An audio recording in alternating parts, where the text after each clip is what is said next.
ഈ ഹിന്ദുത്വ രാഷ്ട്രീയവുമായി ചേർത്താണല്ലോ യോഗയെ പലരും കാണുന്നത്. വളരെ തെറ്റായ ഒരു കാര്യമാണ്. ഒട്ടും മതം ഇതില്ല. കാരണം ഓം എന്ന് പറയണ്ടേ. ഈ 2015 തന്നെ 2 പ്രധാനപ്പെട്ട സംഭവങ്ങൾ യോഗയുമായിട്ട് ബന്ധപ്പെട്ടുണ്ടായി. കുറേ പേര് ഇതിനെ എതിർക്കാൻ വേണ്ടിയിട്ടായിരിക്കും. ഇന്ത്യയിൽ നിന്ന് വരുന്നൊരു സാധനം അങ്ങനെ കയറിപ്പോകുന്നത് അത്ര ഇഷ്ടമൊന്നും ആവണമെന്നില്ല. അപ്പോൾ ഈ മയൂരാസനത്തിൽ എവിടെയാണ് മതം ഇരിക്കുന്നത്? എവിടെയാണ് ഈശ്വരനോ ദൈവമോ ഇരിക്കുന്നത്? ഈ ഗണിതശാസ്ത്രം ഈ രീതിയിലാക്കിയത് നമ്മുടെ മഹർഷീശ്വരന്മാരാണ്. നിസ്കാരവും തമ്മിലുള്ളൊരു ബന്ധം എന്നെ പലപ്പോഴും അത്ഭുതപ്പെടുത്തുന്നുണ്ട്. എന്തായാലും നരേന്ദ്രമോദിക്ക് നമ്മൾ നന്ദി പറയണം, യോഗ ഇങ്ങനെ ജനപ്രിയമാക്കിയത്. ലോക ജനസംഖ്യയിൽ 1/3 ആളുകളിലേക്ക് ഇത് എത്തിക്കഴിഞ്ഞു എന്നൊക്കെ പറയുന്നിടത്ത് അത് ചാനലുകളിലോ പത്രങ്ങളിലോ ചെയ്യുന്നവർ മാത്രം മതി. ഓൺലൈൻ ചെയ്താൽ ഞാൻ സ്ഥലം എന്നുള്ള ഡിഗ്രി ഡിപ്ലോമ ഒക്കെ നമുക്കൊക്കെ പണ്ടേ ഉള്ളതാണ്. പക്ഷെ അതൊന്നും പോരാ. ഇത് ഓൺലൈൻ എന്ന് പറഞ്ഞാൽ സ്ഥലം എന്നുള്ളത്. കാരണം ജന്മന ഇതിൽ വന്നിട്ടുള്ള ആളുകൾ മുഴുവനും ചവിട്ടി അരക്കപ്പെടുകയും കരിയറിസ്റ്റുകൾ അവരുടെ തലയ്ക്ക് മുകളിൽ കയറി വാഴുകയും ചെയ്യുന്നൊരവസ്ഥ. സലിംകുമാറിങ് പറഞ്ഞതിന് ശേഷം മരണം കൂടെ കഴിഞ്ഞപ്പോൾ യൂട്യൂബേഴ്സ് കുറേ പേരൊക്കെ കൂടിയിട്ട് അവഹകൾ ചവിട്ടി അരയ്ക്കുകയാണ്. യോഗയുടെ ഗുണങ്ങൾ എന്തൊക്കെയാണ്? ഒന്ന്, ഈ സലിംകുമാർ പറയുന്നത് എൻ്റെ ജ്യേഷ്ഠന് ഇതേ രോഗം കൊണ്ട് തന്നെയാണ് മരിച്ചത്. കരൾ രോഗം ഞങ്ങളുടെ പാരമ്പര്യമാണ്. അല്ലാതെ ഞാൻ മദ്യപിച്ചതുകൊണ്ടല്ല എൻ്റെ കരൾ പോയത്. രാവിലെ തന്നെ നിർബന്ധമുണ്ട്, വൈകിട്ട് ചെയ്താലും മതിയോ? രാവിലെ ചെയ്യാം, വൈകിട്ട് ചെയ്യാം, രാത്രി ചെയ്യുന്നവരുണ്ട്. ഒരു ദിവസം എത്ര നേരം യോഗ ചെയ്യാറുണ്ട്? 10 മിനിറ്റെങ്കിൽ 10 മിനിറ്റ്, അരമണിക്കൂർ ചെയ്താൽ മതി. ഓംകാരത്തിന്റെ ശക്തി എന്താണെന്ന് പറഞ്ഞത്?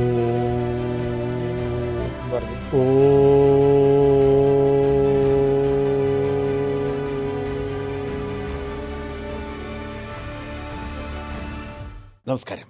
ഇന്ന് അന്താരാഷ്ട്ര യോഗാ ദിനമാണ്. ലോകത്തെ ഒരുമിപ്പിക്കുന്ന ഒരു ആരോഗ്യ പ്രക്രിയയാണ് യോഗ. യോഗയെ ഒരു കാലത്ത് ഈ സംഘികളുടെ ഒരു പരിപാടിയായാണ് പലരും കരുതിയത്. എന്നാൽ നമ്മുടെ പ്രധാനമന്ത്രി നരേന്ദ്രമോദി ചുമതലയേറ്റ ഉടൻ തന്നെ ആദ്യം ചെയ്തത് യോഗയെ ഒരു അന്താരാഷ്ട്ര ആരോഗ്യ സംവിധാനമാക്കി മാറ്റുകയായിരുന്നു. അതിനുവേണ്ടി ഐക്യരാഷ്ട്രസഭയിൽ അപേക്ഷ കൊടുക്കുന്നു. അപേക്ഷ കിട്ടി മാസങ്ങൾക്കുള്ളിൽ അത് അനുമതിയാകുന്നു. അങ്ങനെ അന്താരാഷ്ട്ര യോഗാ ദിനം നിലവിൽ വരികയാണ്. ലോകത്തെ മാറ്റിമറിച്ച യോഗയുടെ ചരിത്രം, യോഗയുടെ ആരോഗ്യശാസ്ത്രം, യോഗയുടെ ഇന്ത്യൻ അഭിമാനം വിശദമായി തന്നെ ഈ യോഗാ ദിനത്തിൽ നമുക്ക് സംസാരിക്കാം. യോഗയെക്കുറിച്ച് സംസാരിക്കുന്നത് പ്രകൃതി ചികിത്സകനും യോഗ പരിശീലകനുമായ ഡോക്ടർ ജേക്കബ് വടക്കഞ്ചേരി. നമസ്കാരം. നമസ്കാരം. ഇന്ന് യോഗാ ദിനമാണ്. അപ്പം ജേക്കബ് യോഗ എത്ര കാലമായിട്ട് ചെയ്യുന്നുണ്ട്? ഞാനൊരു 1980 തുടങ്ങി, അല്പമായിട്ട് ചെയ്തു തുടങ്ങി. ഒരു 10-25 കൊല്ലമായിട്ട് ജീവിതത്തിൻ്റെ ഒരു ഭാഗമായിട്ട് തന്നെ യോഗ. എങ്ങനെ യോഗയോട് ഇത്രയും താല്പര്യം തോന്നുന്നു? ആദ്യം ഒരു കൗതുകമായിരുന്നു. ആത്മീയമായിട്ടുള്ളൊരു ഔന്നത്യത്തിലേക്ക് എത്താൻ സാധിക്കുമെന്നുള്ള ഒരു ചിന്തയൊക്കെ ഉണ്ടായിരുന്നു.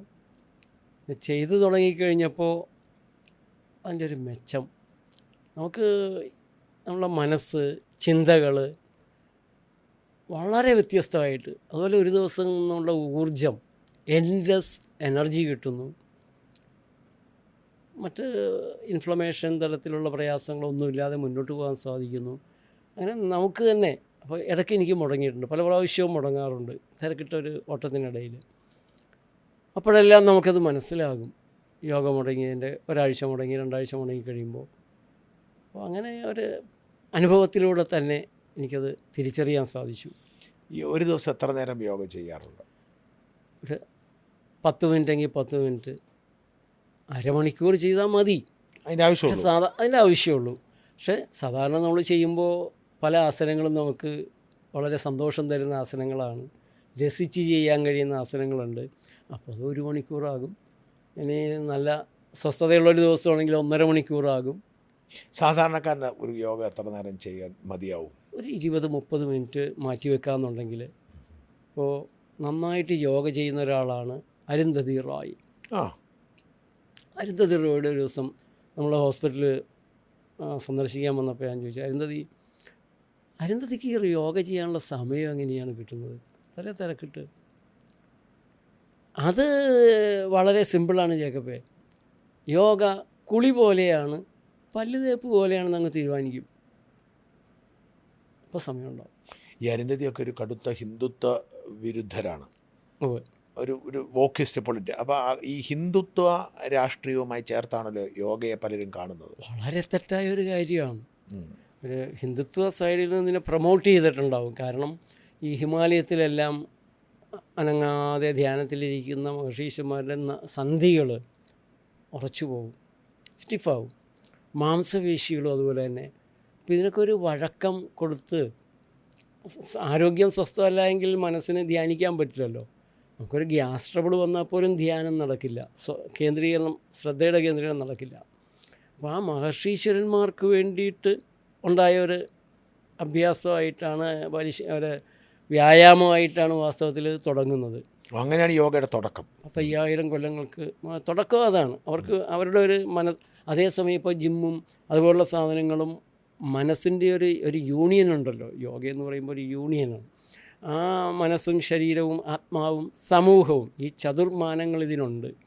അപ്പോൾ അതിൻ്റെ ഒരു ഏകോപനം സ്വസ്ഥതയിലാവണം, ആനന്ദത്തിലാവണം.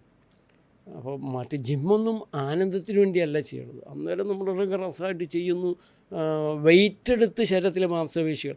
അതേസമയം ഇവിടെ ശരീരത്തിൻ്റെ ഭാരം തന്നെ ശരീരത്തെ കൊണ്ട് ഗുണകരമായിട്ട് മാറ്റുകയാണ്.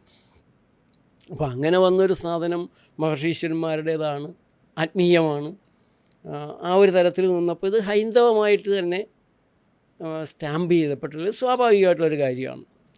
പക്ഷേ നമ്മൾ ശരിക്കും നോക്കുമ്പോൾ ഇതിൽ അങ്ങനെയൊരു മതം ഒട്ടുമില്ല, ഒട്ടും മതം ഇതില്ല. കാരണം ഓം എന്ന് പറയണ്ടേ, അതിന് പകരം ഓം എന്ന് പറയാമല്ലോ. ഓം എന്ന് പറയണമെന്ന് ഒരു നിർബന്ധവുമില്ല. ഈ ഓംകാരം തന്നെയാണ് ആം എന്ന് പറയുന്ന വൈബ്രേഷൻ ഇത് തന്നെയാണ്. ഈ ഓംകാരവും അത്ര അപകടം പിടിച്ചൊരു വാക്കാണ് അല്ലല്ലോ. ശരീരത്തിന് ഏറ്റവും കൂടുതൽ ഈ വൈബ്രേഷൻ നാഡീഞരമ്പുകൾക്ക് സ്റ്റിമുലേഷൻ നൽകാൻ, ആരോഗ്യം നൽകുന്ന ഒന്നാണ് വാസ്തവത്തിൽ. അത് നമുക്ക് വായിലെടുക്കാം, തൊണ്ടയിലെടുക്കാം, താഴേക്ക് എടുക്കാം, വയറ്റിൽ നിന്ന് എടുക്കാം. ഓരോ സ്ഥലത്തിനും അതിന് ഓരോ പ്രത്യേകതകളുണ്ട്. അപ്പോൾ യോഗയുടെ കാര്യത്തിൽ ആചാര്യൻ നോക്കിയപ്പോൾ പത്മാസനം, പത്മം താമര, വെള്ളത്തിന് മുകളിൽ പൊങ്ങിക്കിടക്കുന്നതാണ്. ഈ പത്മാസനം വെള്ളത്തിന് മുകളിൽ തനിക്കും പറ്റില്ലേ എന്ന്, വെള്ളത്തിൽ പൊങ്ങിക്കിടക്കാൻ പറ്റുന്നു. വഞ്ചി എങ്ങനെയാണ് വെള്ളത്തിൽ ഇങ്ങനെ നീണ്ടു നിവർന്ന്, തടിക്കഷ്ണമല്ലേ, മുങ്ങിപ്പോകേണ്ടതല്ലേ. അപ്പോൾ ആചാര്യനും നോക്കി മുങ്ങിപ്പോകാതെ കിടക്കാൻ പറ്റുമോ, അതിന് നൗകാസനം എന്ന് പേര് കൊടുത്തു.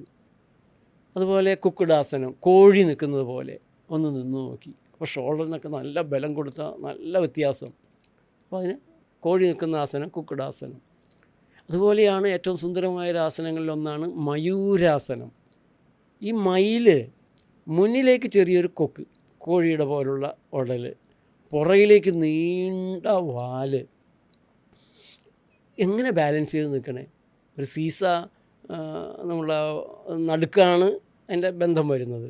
അപ്പോൾ ബാലൻസ് ചെയ്ത് നിൽക്കും. ഇത് ആ നടുക്കുള്ള ഇതിലെങ്ങനെ നിൽക്കും, ആചാര്യനും നോക്കി പല തരത്തിൽ നോക്കി അവസാനം കൈകൾ തിരിച്ചു പിടിച്ച് മുട്ടുകാലിൻ്റെ ഇടയിൽ വജ്രാസനത്തിൽ കാൽമുട്ട് മടക്കിയിരുന്ന് തിരിച്ചു കുത്തി വയറ്റത്ത് കൈ പിടിച്ചിട്ട് പൊങ്ങി നോക്കി.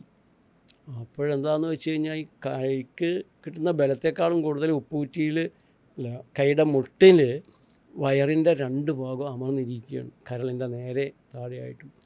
അസാധാരണമായ ബലമാണ് ഈ ഒരു പൊസിഷനിൽ വയറിന് കിട്ടുന്നത്. പല രോഗങ്ങളുള്ളവരത് ചെയ്യാൻ പാടില്ല. പക്ഷേ ആരോഗ്യമുള്ള ഒരാളത് ചെയ്തുകൊണ്ടിരിക്കുകയാണെങ്കിൽ മയൂരത്തിൻ്റെ ആ വാലിങ്ങനെ നീട്ടി കാലുമൊക്കെ പൊക്കി ഈ ബലം കൊടുത്ത് നിൽക്കുമ്പോൾ അത്യസാധാരണമായ കരുത്താണ് ദഹനേന്ദ്രിയങ്ങൾക്ക് ഉണ്ടാവുന്നത്. മലബന്ധമോ മൂത്രാശയ തകരാറുകളോ ഗർഭാശയ തകരാറുകളോ ഒരു സാധനം ആ വയറ്റിനുണ്ടാവില്ല. അപ്പോൾ ഈ മയൂരാസനത്തിൽ എവിടെയാണ് മതം ഇരിക്കുന്നത്, എവിടെയാണ് ഈശ്വരനോ ദൈവമോ ഇരിക്കുന്നത്? പിന്നെ പ്രാണായാമം, ഈ അന്തരീക്ഷത്തെ ഓക്സിജനായിട്ടും കാർബൺ ഡൈ ഓക്സൈഡൊക്കെ ആയിട്ടാണ് ഒരു വെസ്റ്റേൺ കൾച്ചർ കാണുന്നത്. ഭാരതീയമായൊരു സങ്കല്പം ഇത് പ്രാണൻ, ജീവോർജം, ഇലക്ട്രിസിറ്റി, അങ്ങനെ ഒരു ഭാഗമായിട്ട് കൂടെ കാണാം. അപ്പോൾ പ്രാണായാമം, പ്രാണനെ ഉള്ളിലേക്കെടുത്ത് അശുദ്ധയെ പുറത്തേക്ക് വിട്ട് ശ്വാസം നീട്ടി വലിച്ച് വിടുന്നതിൽ പാനിലോം വിലോം എന്ന് പറഞ്ഞിട്ടായാലും സൂര്യനാടിയായാലും ചന്ദ്രനാടി, ഇതിലെവിടെയാണ് മതം ഇരിക്കുന്നത്? വാസ്തവത്തിൽ ഇത് ആരോഗ്യ സാധന മാനസികമായിട്ട് ഇതൊക്കെ ഇങ്ങനെ ആരോഗ്യത്തിന് ഗുണകരമാണെന്ന് എങ്ങനെയാണ് തിരിച്ചറിഞ്ഞത്? ഇത് ശാസ്ത്രീയ പഠനങ്ങൾ നടന്നിട്ടുണ്ടോ? അത് ഒരു ഈ യോഗ ദിനം, ഇൻ്റർനാഷണൽ യോഗ ഡേ, IYD ഇപ്പോൾ നേരത്തെ പറഞ്ഞ പോലെ തന്നെ നമ്മുടെ പ്രധാനമന്ത്രിയുടെ വളരെ നല്ലൊരു നീക്കമായിരുന്നു. 2014 സെപ്റ്റംബർ 17 ഐക്യരാഷ്ട്രസഭയുടെ ജനറൽ അസംബ്ലിയിൽ ഈ നിർദ്ദേശം അദ്ദേഹം വയ്ക്കുന്നത്. ഡിസംബറിൽ തന്നെ അംഗീകരിക്കപ്പെട്ടു. അത് അംഗീകരിക്കപ്പെട്ടത് വളരെ പ്രത്യേക രീതിയിലാണ്. 117 രാജ്യങ്ങൾ സ്പോൺസേഴ്സായി ഈ റെസൊല്യൂഷനെ പിന്തുണച്ചു.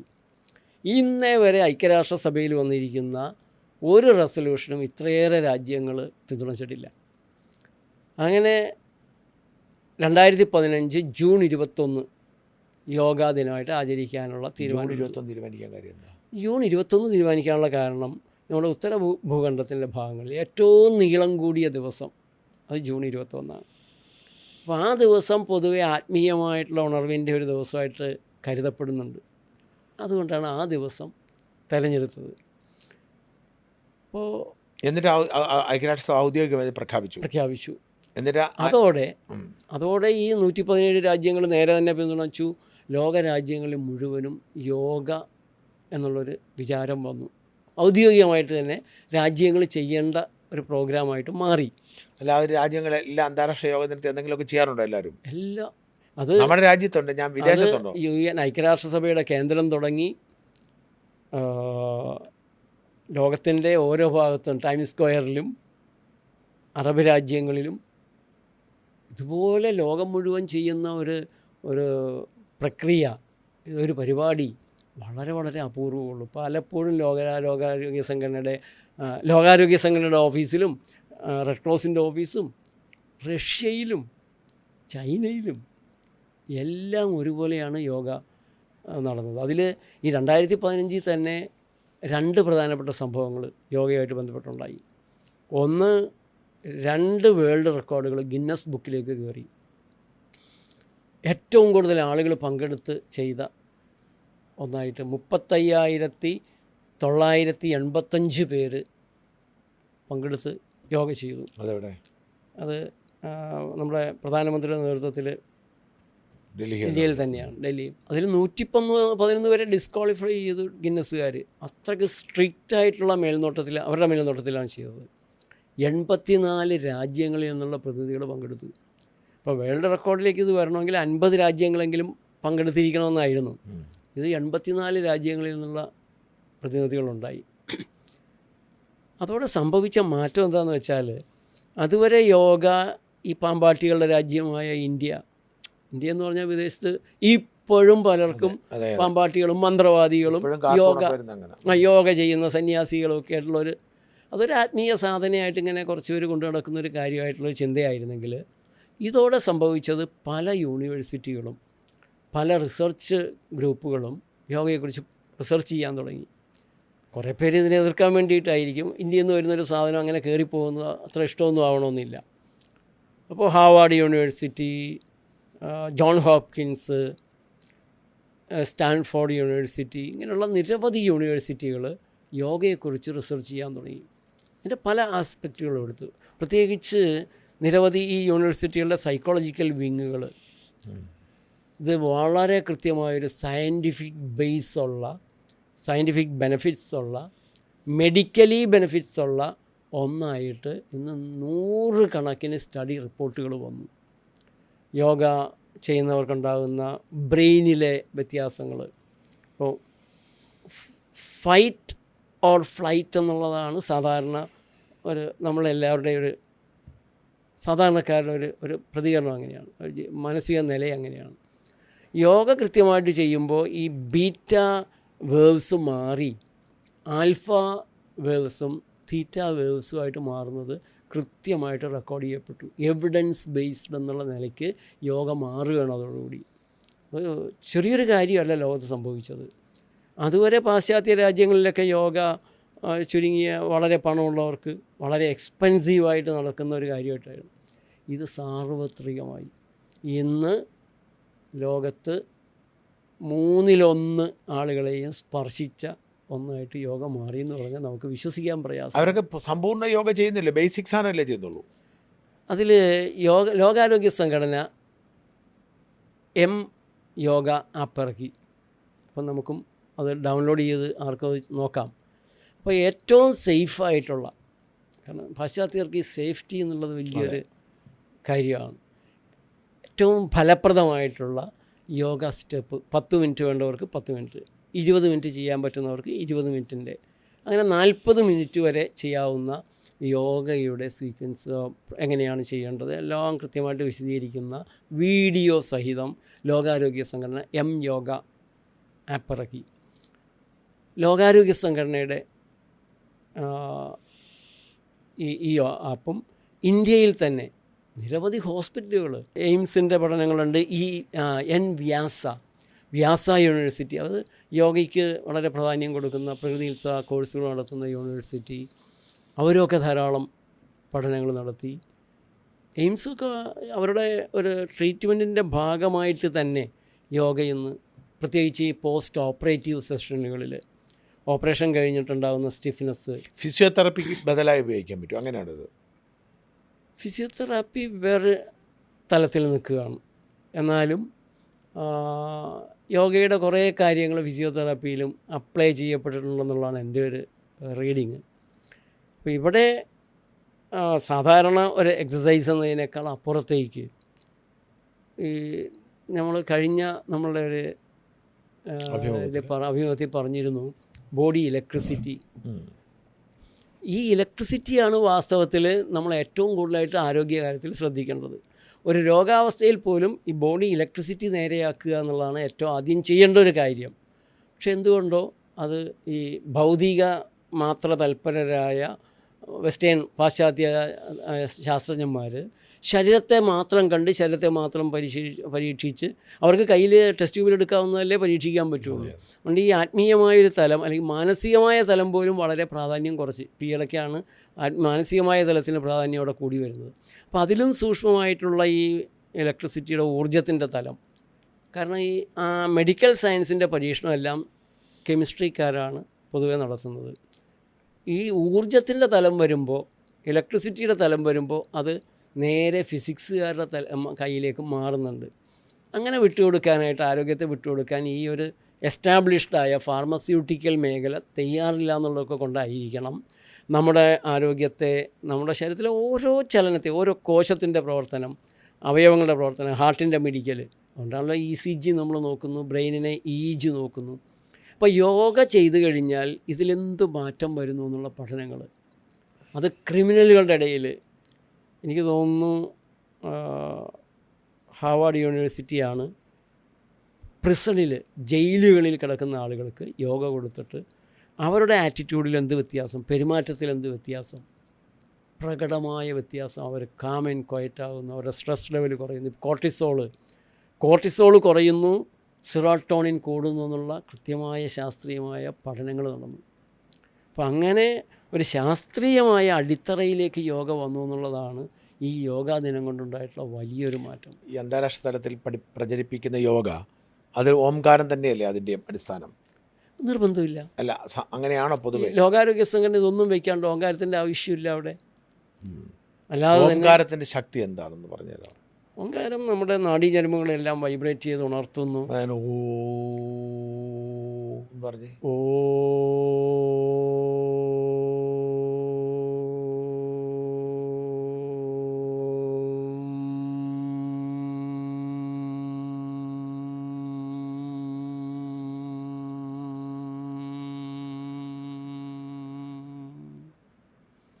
അതിങ്ങനെ നാഭിയിൽ നിന്ന് തുടങ്ങി ഉയർന്നുയർന്നു വന്ന് നമുക്ക് തലച്ചോറിന് താഴെ നമ്മൾ വെറുതെ എടുത്താൽ ഓം എടുത്താൽ മതി.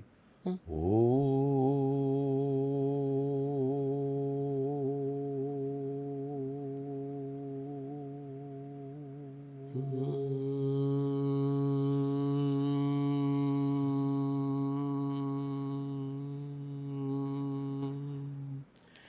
നമ്മൾ 2-3 പ്രാവശ്യം പറയുമ്പോൾ മനസ്സിൻ്റെ നിലയങ്ങ് മാറി. അപ്പോൾ ഇതിൽ ഈ ഓം അങ്ങനെ ഉണ്ടാക്കപ്പെട്ടതായിരിക്കും. ഓം എന്ന് പറയുന്ന സാധനം ഉണ്ടാക്കപ്പെട്ടത് അത് അങ്ങനെ. പ്രപഞ്ചത്തിൻ്റെ ഒരു നാദമായിട്ട് ആ നാദത്തെ കൂടി നമ്മുടെ ഉള്ളിലേക്ക് എടുക്കുന്നു, അങ്ങനെയുള്ള ഒരു കണക്ഷൻ പറയുന്നുണ്ട്. അപ്പോൾ അതൊക്കെ ഈ കുറച്ചുകൂടെ ശാസ്ത്രീയമായിട്ട് കുറച്ചുകൂടെ തെളിയേണ്ട ഒരു കാര്യമായിട്ട് എനിക്ക് തോന്നുന്നു. എന്തായാലും അത്ഭുതകരമാണല്ലോ നമ്മുടെ ഒരു ഭാരതീയമായ ചിന്തകൾ. ഈ ഒരു ബൈനോക്കുലർ കണ്ടുപിടിക്കുന്നതിന് മുമ്പല്ലേ സൂര്യനിലേക്കുള്ള അകലം, ഈ ഗ്രഹങ്ങൾ, നവഗ്രഹങ്ങൾ പേര് കൊടുത്ത് ഇപ്പോൾ ഒരു ഗ്രഹവും കൂടി ഉണ്ടെന്നുള്ള നിലയ്ക്ക് ആയിക്കോട്ടെ. പക്ഷെ ഇതെല്ലാം എങ്ങനെ നമ്മുടെ പ്രാചീന ഭാരതീയ മഹർഷീശ്വരന്മാർ കണ്ടുപിടിച്ചു എന്നുള്ളത്, ഇതൊക്കെ നമുക്ക് ഇത് പറയുമ്പോൾ നമ്മൾ സംഖ്യയാണ്, അല്ലെങ്കിൽ ബ്രാഹ്മണിക്കൽ എന്താണ് ഹെജിമണി, ഹെജിമണിയാണ്, ഇതൊക്കെ കാണണ്ടേ? ഈ പൂജ്യം എന്നൊരു സാധനം ഭാരതീയമായ നമ്മുടെ എന്താ പറയുക കണക്ക് ഗണിതശാസ്ത്രജ്ഞന്മാർ ഇതില്ലാതെ ഒരു വരി ഇങ്ങോട്ട് 1 ഇട്ട് 2 ഇട്ട് 3 ഇട്ട് പിന്നെ V മോഡലിട്ട് അപ്പുറത്തൊന്നിട്ട് ഇപ്പുറത്തൊന്നിട്ട് പിന്നെ X ഇട്ട് അപ്പുറത്ത് എഴുതിക്കൊണ്ടിരുന്നവൻ 1 ലക്ഷം എഴുതണമെങ്കിൽ എന്താ ചെയ്യുക? 10 ലക്ഷം കോടി. ഈ ഗണിതശാസ്ത്രം ഈ രീതിയിലാക്കിയത് നമ്മുടെ മഹർഷീശ്വരന്മാരാണ്. പക്ഷെ ബ്രിട്ടീഷുകാർ കയറി നടത്തിയ നാശങ്ങളിൽ നിരവധി തരത്തിലുള്ള നാശങ്ങൾ അവരുണ്ടാക്കി. അതിലൊന്നാണ് നമ്മുടെ വസ്ത്രം ഉണ്ടാക്കുന്ന ഗാർഹികമായിട്ടുള്ള കുടിൽ വ്യവസായങ്ങൾ മുഴുവൻ അവർ തകർത്തല്ലോ. അപ്പോൾ ഗാന്ധിജി തന്നെ എത്ര കാലം അന്വേഷിച്ച് നടന്നിട്ടാണ് ചർക്ക കണ്ടുപിടിക്കുന്നതും അത് പഠിപ്പിക്കാൻ പറ്റിയ ഒരാളെ പിന്നെയും വർഷങ്ങൾ കഴിഞ്ഞിട്ടാണ് കണ്ടുപിടിക്കുന്നത്. പക്ഷേ യോഗ അതുപോലെ തകർക്കാൻ അവർക്ക് പറ്റിയില്ല. ഈ 5000 വർഷങ്ങളായിട്ട് ഇത് നിലനിന്നു എന്ന് പറയുന്നത് തന്നെ ബ്രിട്ടീഷ് ഭരണകാലത്തും നശിക്കാതെ അത് പിന്നെ കുറച്ചുകൂടി ഒരു വ്യക്തിയുടെ സാധനയിൽ നിന്നുകൊണ്ടുകൂടി ആയിരിക്കണം. യോഗ എങ്ങനെ നമുക്ക് തരംതിരിക്കുക? എത്രയെല്ലാം യോഗകളുണ്ട്? അത് ഒരുപാടുണ്ടാവും അല്ലേ? 10-20 തരത്തിൽ തന്നെ നിരവധി തരത്തിലുള്ള. അത് ഓരോരുത്തരുടെയും ഇതനുസരിച്ചാണ്. അല്ല, നമുക്ക് ഈ എന്തിന് നിങ്ങൾ ഏത് യോഗ തിരഞ്ഞെടുക്കുന്നത്? ഇപ്പോൾ ഭക്തി ചാൻഡിങ് ഇതൊക്കെ ഭക്തി യോഗത്തിൽ എന്നുണ്ട്. രാജയോഗത്തിലാണ് കൂടുതൽ ചാൻഡിങ്ങിൻ്റെയും. അപ്പോൾ അത് അങ്ങോട്ടും ഇങ്ങോട്ടും ഒക്കെ ഇൻ്റർലിങ്ക്ഡായിട്ടൊക്കെ കിടക്കുന്നതാണ്. ഈ ഡോക്ടർമാർ നമ്മുടെ ആരോഗ്യസ്ഥിതി അനുസരിച്ച് യോഗയ്ക്ക് മാറ്റം പറയും. അത് ഈ പറയുന്നത് നമ്മൾ ശാരീരികമായിട്ട് ചെയ്യുന്ന ഈ ഹഠയോഗയുടെ ഭാഗത്തുള്ള ശാരീരസ്ഥിതി അനുസരിച്ച് അതിപ്പോൾ ഒരുവിധം ഉള്ള ആചാര്യന്മാർക്ക് മൊത്തം അറിയാവുന്ന കാര്യമാണ് ഏത് ചെയ്യിപ്പിക്കാൻ പാടില്ല. എന്തായാലും നരേന്ദ്രമോദിക്ക് നമ്മൾ നന്ദി പറയണം യോഗ ഇങ്ങനെ ജനപ്രിയമാക്കിയതിന്. യോഗ ലോകമൊട്ടാകെ എത്തിച്ചു. 1/3 ലോക ജനസംഖ്യയിൽ 1/3 ആളുകളിലേക്ക് ഇത് എത്തിക്കഴിഞ്ഞു എന്നൊക്കെ പറയുന്നിടത്ത് അത് അദ്ദേഹത്തിൻ്റെ ഇനി എല്ലായിടത്തും എത്തും അല്ലേ?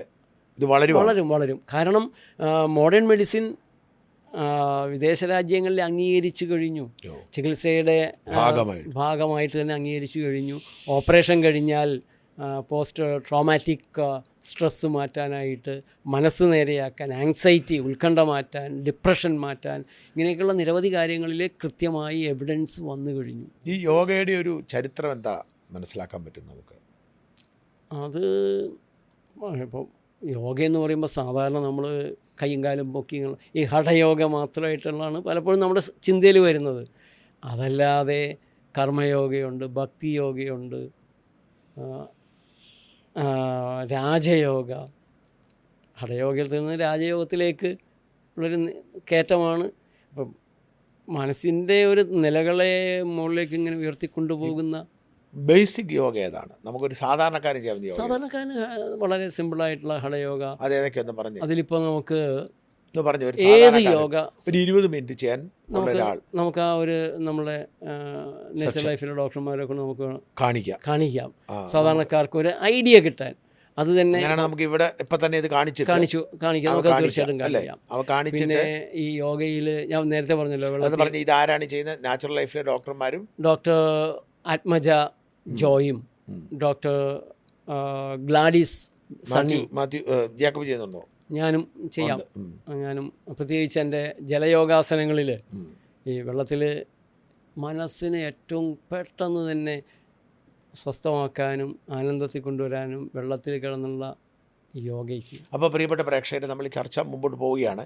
അതിനിടയിൽ നമ്മൾ ഇത്രയും യോഗയെക്കുറിച്ച് പറഞ്ഞപ്പോൾ യോഗയുടെ കുറേ കാഴ്ചകൾ നമുക്ക് ജേക്കബ് തന്നെ ചെയ്ത കുറേ യോഗ കാഴ്ചകൾ നമുക്ക് വേണ്ടി ഇപ്പോൾ ഷൂട്ട് ചെയ്തെടുത്തിരിക്കുന്ന ആ യോഗ കാഴ്ചകൾ കൂടി കാണാം. എന്നിട്ട് അതിലെ വിശദാംശങ്ങളിലേക്ക് പോകാം. നമസ്കാരം. പ്രാരംഭമായി സൂക്ഷ്മ വ്യായാമത്തിലൂടെ നമുക്ക് യോഗ സ്റ്റാർട്ട് ചെയ്യാം. ആദ്യം 2 കാൽപാദങ്ങളും ചേർത്ത് വയ്ക്കുക. 2 കരങ്ങളും അരയുടെ മുകളിലായി ഇരുവശങ്ങളിൽ വയ്ക്കുക. ഇനി സാവധാനത്തിൽ ശ്വാസം ഉള്ളിലോട്ട് എടുത്തുകൊണ്ട് തല പിന്നിലേക്ക് ഉയർത്തുക. ഇനി പതിയെ ശ്വാസം പുറത്തോട്ട് വിട്ടുകൊണ്ട് തല താഴോട്ട് കൊണ്ടുവരിക.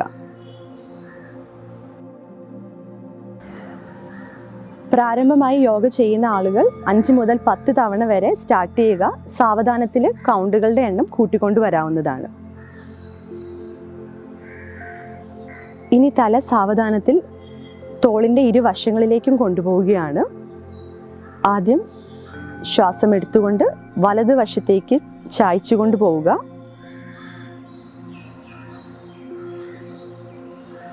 വളരെ സാവധാനത്തിൽ പൂർവ്വസ്ഥിതിയിലേക്ക് കൊണ്ടുവരിക.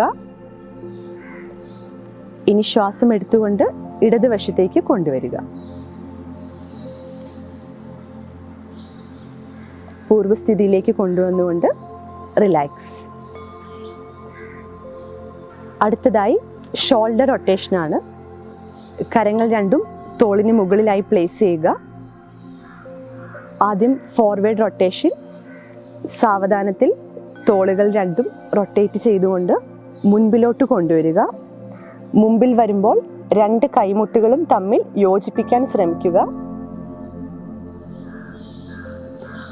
1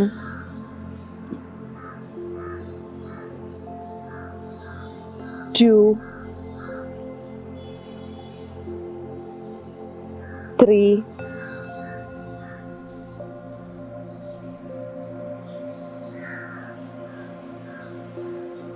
ഇനി സാവധാനത്തിൽ റിവേഴ്സ് ഡയറക്ഷനിലേക്ക് റൊട്ടേഷൻ ചെയ്യാം.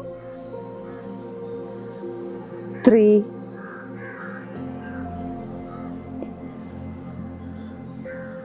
2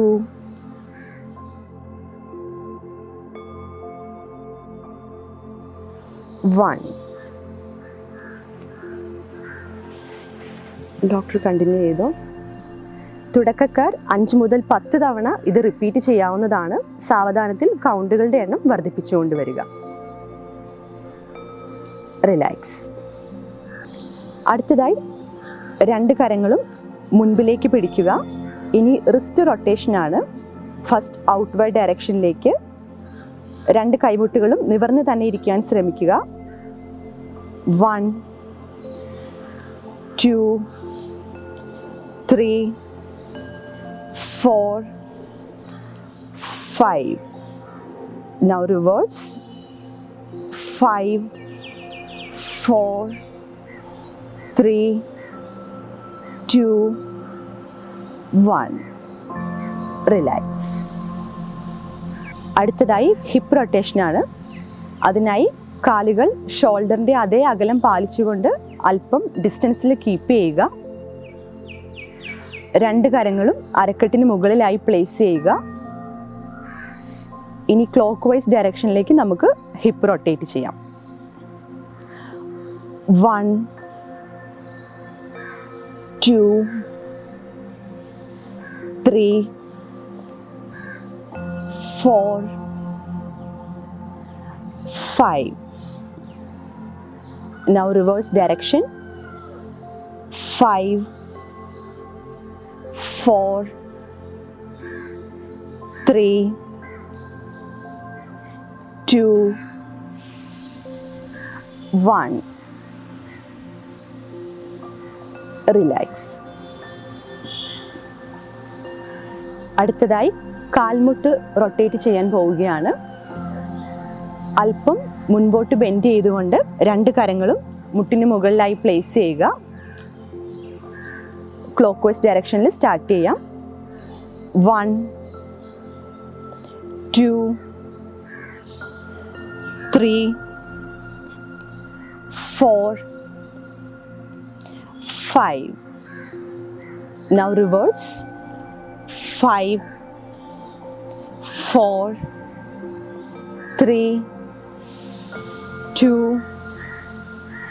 1. റിലാക്സ്. ഇനി കാലുകൾ രണ്ടും അല്പം ഡിസ്റ്റൻസിൽ അകത്തി വയ്ക്കുക. ഷോൾഡറിൻ്റെ അതേ അകലം കീപ്പ് ചെയ്യാനായിട്ട് ട്രൈ ചെയ്യുക. വീണ്ടും രണ്ട് കരങ്ങളും അരക്കെട്ട് മുകളിലായി പ്ലേസ് ചെയ്യുക. ഫുട്ട് അപ്പ് ആൻഡ് ഡൗൺ ആണ് അടുത്തതായി ചെയ്യാൻ പോകുന്നത്. സോ ആദ്യം വലത് കാല് ചെയ്യാൻ പോവുകയാണ്. ശ്വാസം ഉള്ളിലോട്ട് എടുത്തുകൊണ്ട് മുകളിലേക്ക് മാക്സിമം സ്ട്രെച്ച് ചെയ്യുക. ശ്വാസം പതിയെ പുറത്തേക്ക് വിട്ടുകൊണ്ട് താഴോട്ട് സ്ട്രെച്ച് ചെയ്യുക. 1, 2, 3, 4. റിലാക്സ്. ഇനി ഇടത് കാലിൽ നമുക്ക് വീണ്ടും റിപ്പീറ്റ് ചെയ്യാം. 1, 2, 3, 4. റിലാക്സ്. സാവധാനത്തിൽ നമുക്ക് കൗണ്ടുകൾ കൂട്ടിക്കൊണ്ട് വരാവുന്നതാണ്. അടുത്തത് ആംഗിൾ റൊട്ടേഷൻ ആണ്. Clock vice direction. 1, 2, 3, 4, 5. റിവേഴ്സ്. 5, 4, 3, 2, 1. ഇടതുകാലിൽ വീണ്ടും റിപ്പീറ്റ് ചെയ്യാം. 1, 2, 3, 4, 5. റിവേഴ്സ്. 5, 4, 3, 2, 1. റിലാക്സ്. കുറച്ച് നിമിഷങ്ങൾ റിലാക്സ് ചെയ്യുക. പ്രാരംഭത്തിലെ സൂക്ഷ്മ വ്യായാമം അഥവാ ലൂസനിങ് എക്സസൈസസ് നമ്മൾ കംപ്ലീറ്റ് ചെയ്തിരിക്കുകയാണ്. യോഗാസനങ്ങളിലേക്ക് പ്രവേശിക്കാം. ആദ്യം ശവാസനം ആവശ്യമാണ്. മനസ്സിനെയും ശരീരത്തെയും യോഗയ്ക്ക് വേണ്ടി ഒരുക്കുന്നത് ആവശ്യമാണ്. സാവധാനം ശവാസനയിലേക്ക് പോവാം. ഇരു കൈകളും ശരീരത്തിൽ നിന്ന് കുറച്ച് അകലം പാലിച്ച് വെക്കുന്നു. കാലുകളെയും ചെറുതായിട്ട് അകറ്റി വയ്ക്കാം. ശ്വാസോച്ഛ്വാസം ശ്രദ്ധിക്കുക. ശ്വാസം എടുക്കുന്നതും പുറത്തേക്ക് വിടുന്നതും വളരെ സാവധാനത്തിൽ ശ്രദ്ധിക്കുന്നു. കണ്ണുകളെ അടച്ച് പൂർണ്ണമായും റിലാക്സ് ചെയ്യുക.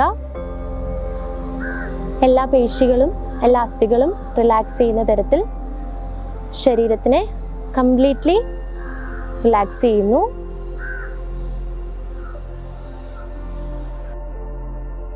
ശരീരത്തിനോടൊപ്പം തന്നെ നമ്മുടെ മനസ്സിനെയും റിലാക്സേഷൻ കൊടുക്കുന്നു. നിന്നുകൊണ്ടുള്ള ആസനങ്ങളിലേക്ക്, താടാസന തുടങ്ങിയുള്ള ആസനങ്ങളിലേക്ക് നമുക്ക് പ്രവേശിക്കാം. നിന്നുകൊണ്ടുള്ള യോഗാസനങ്ങളിൽ ആദ്യമായി നമ്മൾ ചെയ്യാൻ പോകുന്നത് താടാസനയാണ്. റിലാക്സേഷൻ പോസിൽ ആദ്യം നിൽക്കുക. രണ്ട് കാലുകളും അടുപ്പിച്ച് വയ്ക്കുന്നു. പതിയെ ശ്വാസം ഉള്ളിലേക്ക് എടുത്തുകൊണ്ട് രണ്ട് കൈകളും ഇരുവശങ്ങളിലേക്ക് ഉയർത്തുക. ഹാൻഡ്സ് ഇൻഹൈൽ ചെയ്യുന്നു. ഇൻഹൈൽ ചെയ്തുകൊണ്ട് ഇൻ്റർലോക്ക് ചെയ്യുക. പതിയെ കാൽ വിരലുകളിൽ നമ്മൾ ഉയർന്നു നിൽക്കുന്നു. 2 to 3 സെക്കൻഡ്സ് മെയിൻറ്റെയിൻ ചെയ്യുന്നു. വളരെ സാവധാനം റിലാക്സ് ചെയ്യുക. ബ്രീത്തിങ് കീപ്പ് ചെയ്തുകൊണ്ട് വളരെ സാവധാനത്തിൽ നമ്മൾ റിലാക്സ് ചെയ്യുന്നു. Okay, relax. അടുത്തതായി അർദ്ധചക്രാസനയോടൊപ്പം നമ്മൾ പാദഹസ്താസനയും ചെയ്യാൻ പോവുകയാണ്. അതിനായി ആദ്യം രണ്ട് കാലുകളും തോളുകളുടെ അതേ അകലം പാലിച്ചുകൊണ്ട് ഡിസ്റ്റൻസിൽ വയ്ക്കുക. ഇനി സാവധാനത്തിൽ ശ്വാസം ഉള്ളിലോട്ട് എടുത്തുകൊണ്ട് രണ്ട് കരങ്ങളും മുകളിലേക്ക് ഉയർത്തിക്കൊണ്ട് നമ്മൾക്ക് പരമാവധി സാധിക്കുന്ന അത്രയും നട്ടെല്ല് ബാക്കിലേക്കായി വളയ്ക്കുക. 1-2 സെക്കൻഡുകൾ ഹോൾഡ് ചെയ്ത ശേഷം വളരെ സാവധാനത്തിൽ ശ്വാസം പുറത്തോട്ട് വിട്ടുകൊണ്ട് പൂർവ്വസ്ഥിതിയിലേക്ക് വരിക. പൊസിഷൻ മെയിൻറ്റെയിൻ ചെയ്തുകൊണ്ട് കാലുകൾ ചേർത്ത് വയ്ക്കുക. വളരെ സാവധാനത്തിൽ രണ്ട് കരങ്ങളും കാൽപാദങ്ങളിൽ തൊടുവാനായി ശ്രമിക്കുക. സ്ലോലി ശ്വാസം പുറത്തോട്ട് വിട്ടുകൊണ്ട് മുകളിലേക്ക് ഉയരുക. പാദഹസ്താസനം ചെയ്യുമ്പോൾ നിങ്ങൾ ശ്രദ്ധിക്കേണ്ടത്, കണ്ടുകൊണ്ടിരിക്കുന്ന ആർക്കെങ്കിലും സ്പൈനൽ ഇഷ്യൂസ് അല്ലെങ്കിൽ നടുവേദന പോലുള്ള കാര്യങ്ങളുണ്ടെങ്കിൽ പാദഹസ്താസന അഥവാ ഫോർവേഡ് ബെൻഡിങ് ചെയ്യാതിരിക്കാൻ പ്രത്യേകം ശ്രദ്ധിക്കുക. അടുത്തതായി നമ്മൾ ചെയ്യാൻ പോകുന്നത് ത്രികോണാസനയാണ്. ആദ്യമായി 2 കാലുകളും പരമാവധി അകലത്തിൽ വയ്ക്കുക. ഇനി സാവധാനത്തിൽ 2 കരങ്ങളും ഇരുവശത്തായി നിവർത്തിപ്പിടിക്കുക. ശ്വാസോച്ഛ്വാസം സാധാരണഗതിയിൽ കണ്ടിന്യൂ ചെയ്യുക. ഇനി സാവധാനത്തിൽ വലത് കൈ ഇടത് കാൽപാദത്തിലേക്ക് കൊണ്ടുവരിക. നമ്മളുടെ ശ്രദ്ധ എപ്പോഴും നിവർന്നിരിക്കുന്ന കൈയുടെ തള്ളവിരലിലേക്കായിരിക്കണം. പറ്റുന്ന അത്രയും സെക്കൻഡുകൾ അല്ലെങ്കിൽ 2-3 സെക്കൻഡുകൾ ഹോൾഡ് ചെയ്യുക. സാവധാനത്തിൽ നടു ഉയർത്തിക്കൊണ്ട് വലത് കൈ ഇരുവശങ്ങളിലേക്കും കൊണ്ടുവരിക. ഇനി നമ്മൾ ഓപ്പോസിറ്റ് സൈഡിലേക്ക് റിപ്പീറ്റ് ചെയ്യാൻ പോവുകയാണ്. ഇടത് കൈ വലതു കാൽപാദങ്ങളിലേക്ക് കൊണ്ടുവരിക. ഇപ്പോൾ നമ്മുടെ ശ്രദ്ധ പോകേണ്ടത് വലത് കൈയുടെ തള്ളവിരലിലേക്കായിരിക്കണം. ഇത് നമുക്ക് 5 മുതൽ 10 തവണ വരെ തുടക്കക്കാർക്ക് ശ്രമിക്കാവുന്നതാണ്. ഇത് ചെയ്യുമ്പോൾ പ്രത്യേകം ശ്രദ്ധിക്കേണ്ടത് 2 കാൽമുട്ടുകളും നിവർന്ന് തന്നെ ഇരിക്കാൻ ശ്രമിക്കുക. നിങ്ങൾക്ക് എത്രത്തോളം കാലിലേക്ക് കൈ കൊണ്ടുവരാൻ ശ്രമിക്കുന്നുവോ അത്രത്തോളം മാത്രം കൊണ്ടുവരിക. ഓവർ സ്ട്രെയിൻ ചെയ്യാതിരിക്കാൻ പ്രത്യേകം ശ്രമിക്കുക. അടുത്തതായി ചെയ്യാൻ പോകുന്നത് വൃക്ഷാസന അല്ലെങ്കിൽ ട്രീ പോസ് ആണ്. ആദ്യമായി റിലാക്സേഷൻ പോസിൽ മെയിൻറ്റെയിൻ ചെയ്യുന്നു. 2 കാലുകളും അടുപ്പിച്ച് വയ്ക്കാം. പതിയെ വലത്തെ കാൽ ഉയർത്തി ഇടത് തുടയുടെ അകഭാഗത്തേക്ക് വലത് കാൽ പ്ലേസ് ചെയ്യുന്നു. പതിയെ 2 കൈകളും വശങ്ങളിലേക്ക് ഉയർത്താം. തലയുടെ മുകളിലേക്ക് ഉയർത്തിക്കൊണ്ട് നമസ്കാരാസൻ. സാധാരണമായിട്ടുള്ള ശ്വാസോച്ഛ്വാസം ചെയ്യുന്നു. പതിയെ ആദ്യം 2 കൈകളും താഴേക്ക് കൊണ്ടുവരിക. സാവധാനത്തിൽ കാലുകളെയും താഴത്തേക്ക് കൊണ്ടുവരുന്നു. ഓപ്പോസിറ്റ് സൈഡും സെയിം പ്രൊസീജിയറിൽ റിപ്പീറ്റ് ചെയ്യുക.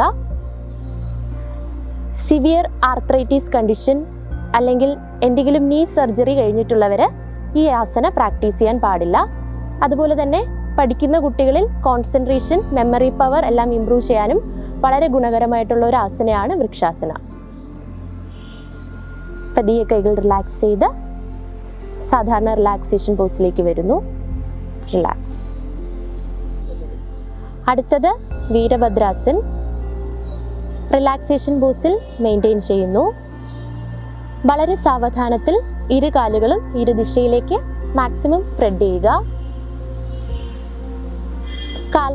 വലത് കാൽപാദം പതിയെ വലത് ദിശയിലേക്ക് തിരിക്കുന്നു. കാൽമുട്ടുകൾ മടക്കിക്കൊണ്ട് ശ്വാസം പതിയെ ഉള്ളിലേക്ക് എടുക്കുക. അതിനോടൊപ്പം തന്നെ 2 കൈകളും തലയുടെ മുകളിലേക്ക് ഉയർത്തുന്നു. മെയിൻറ്റെയിൻ. സാവധാനത്തിൽ ആദ്യം കൈകളെ താഴേക്ക് കൊണ്ടുവരുന്നു. കാലുകളെയും പൂർവ്വസ്ഥിതിയിലേക്കാക്കുക. സെന്റർ പൊസിഷനിലേക്ക് വരുന്നു. ഇതിനോടൊപ്പം മറുവശത്തും സെയിം പ്രൊസീജിയറിൽ പ്രാക്ടീസ് ചെയ്യുന്നു.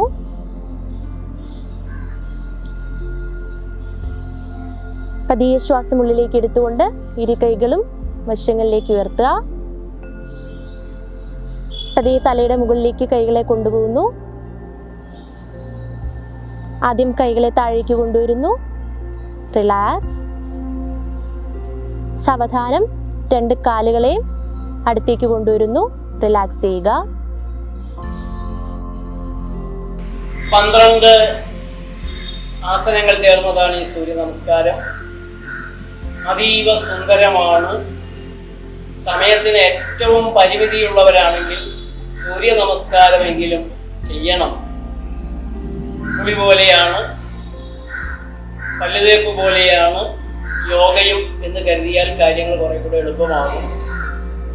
സൂര്യ നമസ്കാരത്തിൽ നമ്മുടെ സകല നാഡീഞരമ്പുകളും വലിഞ്ഞു മുറുകുകയും അയയുകയും വലിഞ്ഞു മുറുകുകയും അയയുകയും സന്ധികളെല്ലാം തന്നെ ഈ ആസനങ്ങളിൽ പങ്കെടുക്കുകയും ചെയ്യും.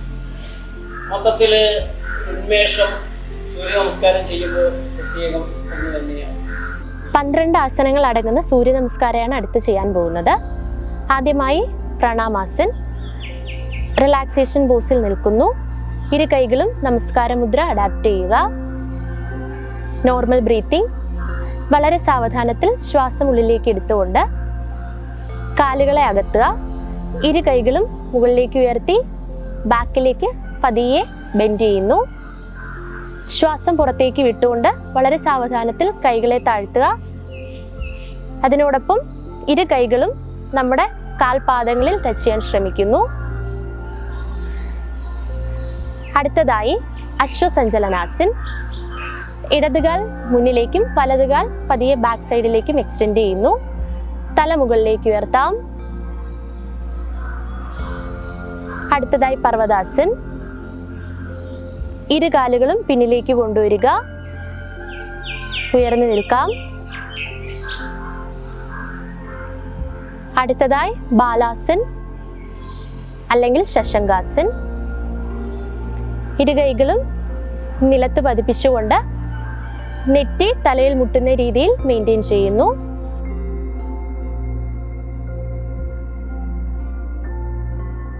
അടുത്തതായി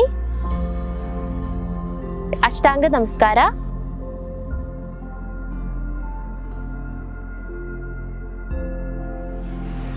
നമ്മുടെ നെഞ്ചും വയറിന്റെ ഭാഗവും തറയിൽ തട്ടുന്ന രീതിയിലും ബട്ടക്സ് റീജിയൻ ഉയർന്നിരിക്കുന്ന രീതിയിലും മെയിൻറ്റെയിൻ ചെയ്യുന്നു.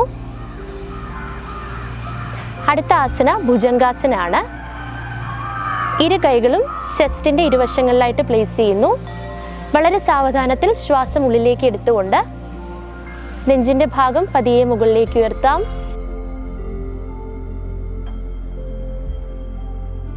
ശ്വാസം താഴേക്ക് ഇട്ടുകൊണ്ട് നമ്മുടെ ചിൻ ഭാഗം തറയിലേക്ക് തട്ടുന്ന രീതിയിൽ റിലാക്സ് ചെയ്യുന്നു. അവിടുന്ന് വളരെ സാവധാനത്തിൽ പർവ്വതാസനയിലേക്ക് വീണ്ടും വരുന്നു. അടുത്തതായി അശ്വസഞ്ചലനാസൻ. വലത് കാല് മുൻവശത്തേക്കും ഇടത് കാല് പിൻഭാഗത്തേക്കും വെക്കുക. ശ്വാസം ഉള്ളിലേക്ക് എടുത്തുകൊണ്ട് സാവധാനത്തിൽ തല മുകളിലേക്ക് ഉയർത്തുന്നു. അടുത്തതായി പാദഹസ്താസൻ. ഇരു കൈകളും കാൽപാദങ്ങളിൽ ടച്ച് ചെയ്യുക. ശ്വാസം ഉള്ളിലേക്ക് എടുത്തുകൊണ്ട് സാവധാനത്തിൽ കൈകളെ ഉയർത്തുന്നു. ഹസ്ത ഉത്താനാസൻ. പതിയെ ബാക്കിലേക്ക് ബെൻഡ് ചെയ്യുന്നു. അടുത്തതായി പ്രണാമാസൻ. പതിയെ റിലാക്സ് ചെയ്യുക. തുടക്കക്കാരാണെങ്കിൽ 5 മുതൽ 10 കൗണ്ട് വരെ വളരെ സാവധാനത്തിൽ പ്രാക്ടീസ് ചെയ്യുക. അതിനോടൊപ്പം തന്നെ ശ്വാസോച്ഛ്വാസവും ശ്രദ്ധിച്ച് ചെയ്യുന്നത് നമ്മുടെ ശരീരത്തിന് വളരെയേറെ ഗുണകരമായിരിക്കും. ഇനി നമുക്ക് മലർന്നു കിടന്ന് ചെയ്യുന്ന ചില ആസനങ്ങൾ പരിചയപ്പെടാം. അതിൽ സേതുബന്ധാസനം അരക്കെട്ടിന് വീണ്ടും കൂടുതൽ ബലം നൽകുന്നതാണ്. താഴെയുള്ള ഭാഗങ്ങളിൽ നടുവേദനയുണ്ടെങ്കിൽ, അതേപോലെ തന്നെ ആർത്തവ സംബന്ധമായ പ്രയാസങ്ങൾ, ഗർഭാശയ സംബന്ധമായ പ്രയാസങ്ങൾ, ലൈംഗികമായിട്ടുള്ള ബലഹീനത, ദഹനപ്രയാസങ്ങൾ, മൂത്രാശയ സംബന്ധമായ പ്രയാസങ്ങൾ, ശോധനയുടെ ഇങ്ങനെയുള്ള കാര്യങ്ങൾക്കെല്ലാം നല്ല സഹായം ചെയ്യുന്നതാണ് ഈ ആസനങ്ങളെല്ലാം തന്നെ. സേതുബന്ധാസനത്തെ തുടർന്ന് പവനമുക്താസനം വരുന്നുണ്ട്. പലപ്പോഴും അത് ചെയ്യുന്ന സമയത്ത് തന്നെ വായു പുറത്തു പോകുന്നത് അനുഭവിക്കാൻ സാധിക്കും. ഗ്യാസ് ട്രബിൾ കൊണ്ട് ബുദ്ധിമുട്ടുന്നവർക്ക് പവനമുക്താസനം ഏറെ വിശിഷ്ടമായ ഒരാസനമാണ്. ദഹനശക്തി വർദ്ധിപ്പിക്കാനും നട്ടെല്ലിന് നല്ലൊരു വ്യായാമം നൽകാനുമെല്ലാം പവനമുക്താസനത്തിന് സാധിക്കും. ശവാസനത്തിൽ നിന്നും പവനമുക്താസനയിലേക്ക് പോവുകയാണ്.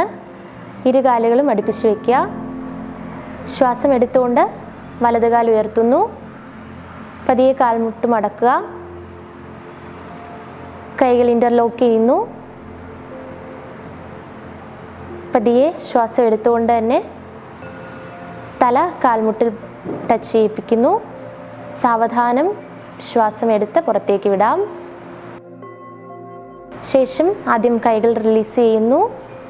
അതിനോടൊപ്പം തല പിന്നോട്ട് കൊണ്ടുപോവുക. ശേഷം കാലുകളും പൂർവ്വസ്ഥിതിയിലേക്ക് കൊണ്ടുവരുന്നു. ശ്വാസം ഉള്ളിലേക്ക് എടുത്തുകൊണ്ട് ഇടത് കാൽ ഉയർത്തുന്നു. കാൽമുട്ട് മടക്കുക, ഇൻ്റർലോക്ക് ചെയ്യുന്നു. സ്ലോലി തല കാൽമുട്ടിൽ ടച്ച് ചെയ്യിപ്പിക്കുക. സാവധാനം breathe in and breathe out. ആദ്യം കൈകളെ റിലീസ് ചെയ്യുന്നു. അതിനോടൊപ്പം തന്നെ തലയും പിന്നിലേക്ക് കൊണ്ടുപോകുന്നു.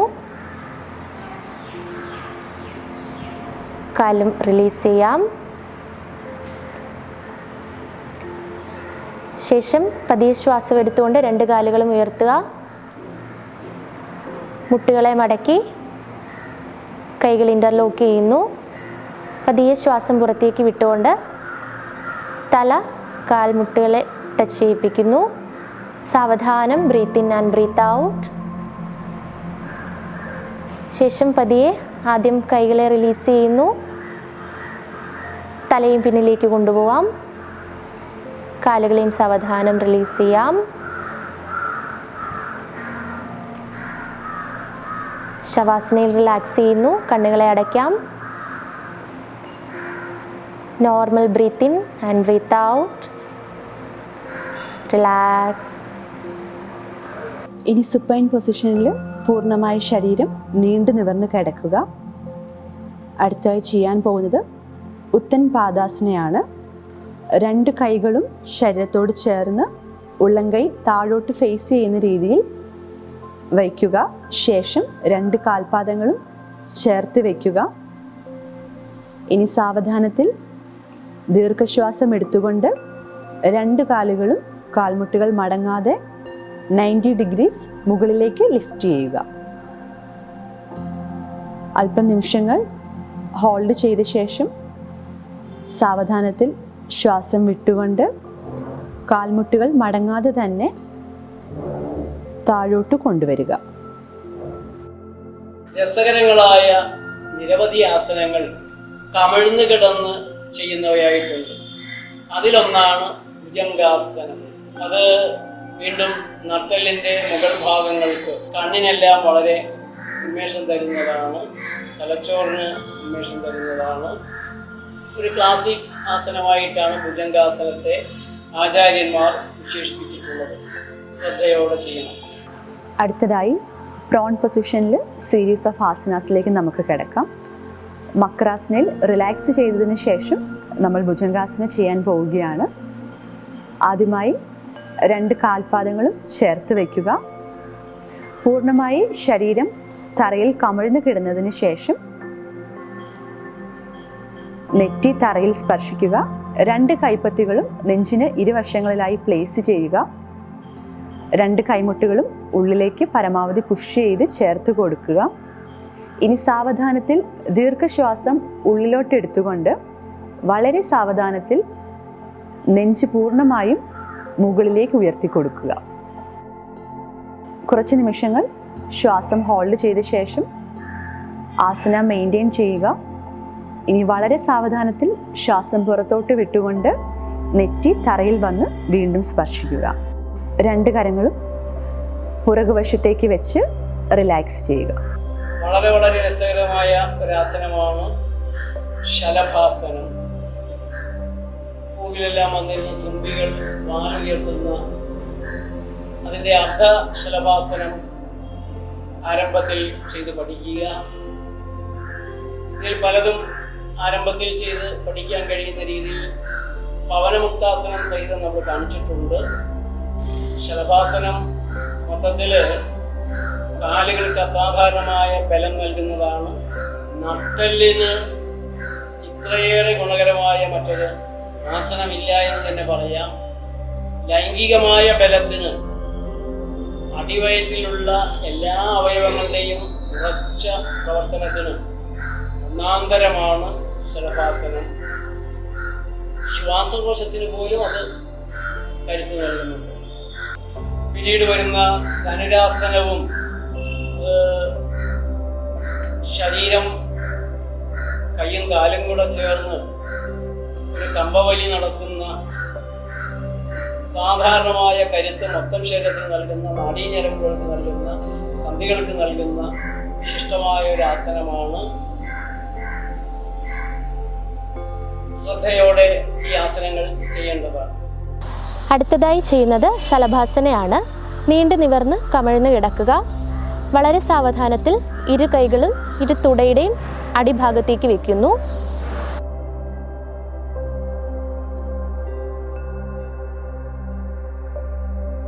പതിയെ ശ്വാസം ഉള്ളിലേക്ക് എടുത്തുകൊണ്ട് തലകൾ ഉയർത്തുക.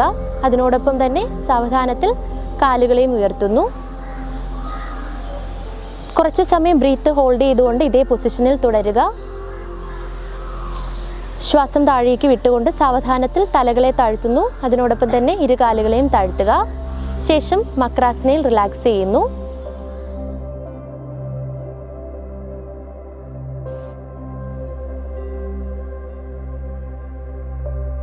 മക്രാസനയിൽ റിലാക്സ് ചെയ്തതിനു ശേഷം അടുത്തതായി ചെയ്യുന്നത് ധനുരാസനയാണ്. നീണ്ടു നിവർന്ന് കിടക്കുക. ഇരു കാലുകളും പതിയെ അരക്കെട്ടിന് മുകൾ ഭാഗത്തേക്ക് ഉയർത്തുന്നു. വളരെ സാവധാനത്തിൽ ഇരു കൈകളും പിന്നിലേക്ക് കൊണ്ടുപോയി കാൽവണ്ണയിൽ പിടിക്കുക. വളരെ സാവധാനത്തിൽ തലയും കാലുകളും ഉയർത്തുക. കുറച്ച് സമയം ഇതേ പൊസിഷനിൽ മെയിൻറ്റെയിൻ ചെയ്യുന്നു. അടുത്തതായി സാവധാനം കൈകളെ റിലീസ് ചെയ്യുന്നു. അതിനോടൊപ്പം തന്നെ കാലുകളും പിന്നിലേക്ക് നിവർത്താം. തലയും താഴേക്ക് വെക്കുന്നു.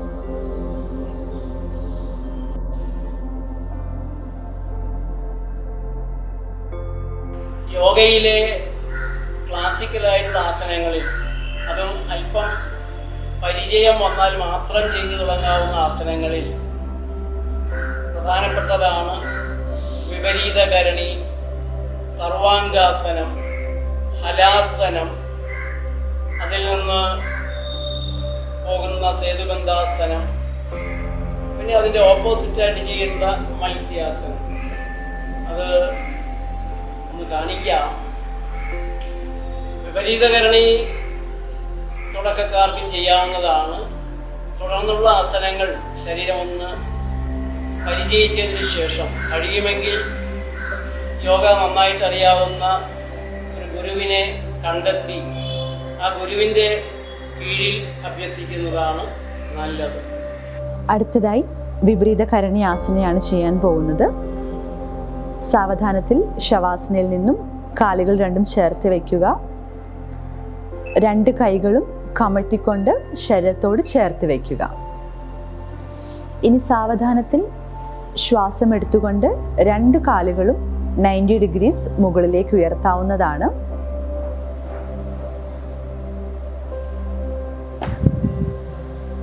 ശേഷം അരക്കെട്ട് തറയിൽ നിന്നും മുകളിലേക്ക് ഉയർത്തിയ ശേഷം രണ്ട് കൈകളും ഉപയോഗിച്ച് ഇളയുടെ രണ്ട് വശങ്ങളിലായി സപ്പോർട്ട് കൊടുക്കുക.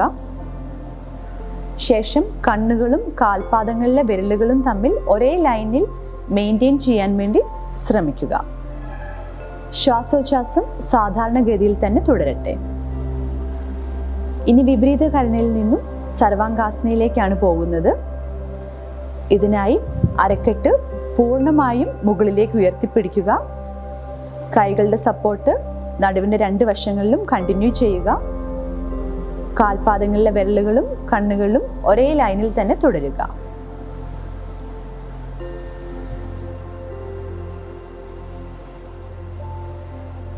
ഇനി നമ്മൾ ഹലാസനയിലേക്ക് പോവുകയാണ്. ബിഗിനേഴ്സായി പ്രാക്ടീസ് ചെയ്യുന്നവർക്ക് ഹലാസനയിലെ ബി പോസ് ആദ്യമായി ശ്രമിക്കാവുന്നതാണ്.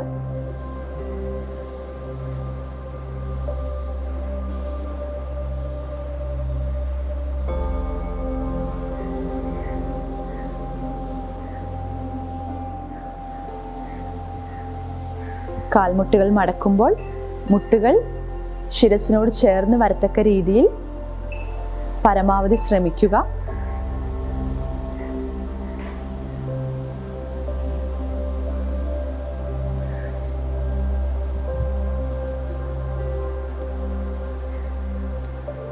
ഇനി ഹലാസനയിലേക്ക് പ്രവേശിക്കാം.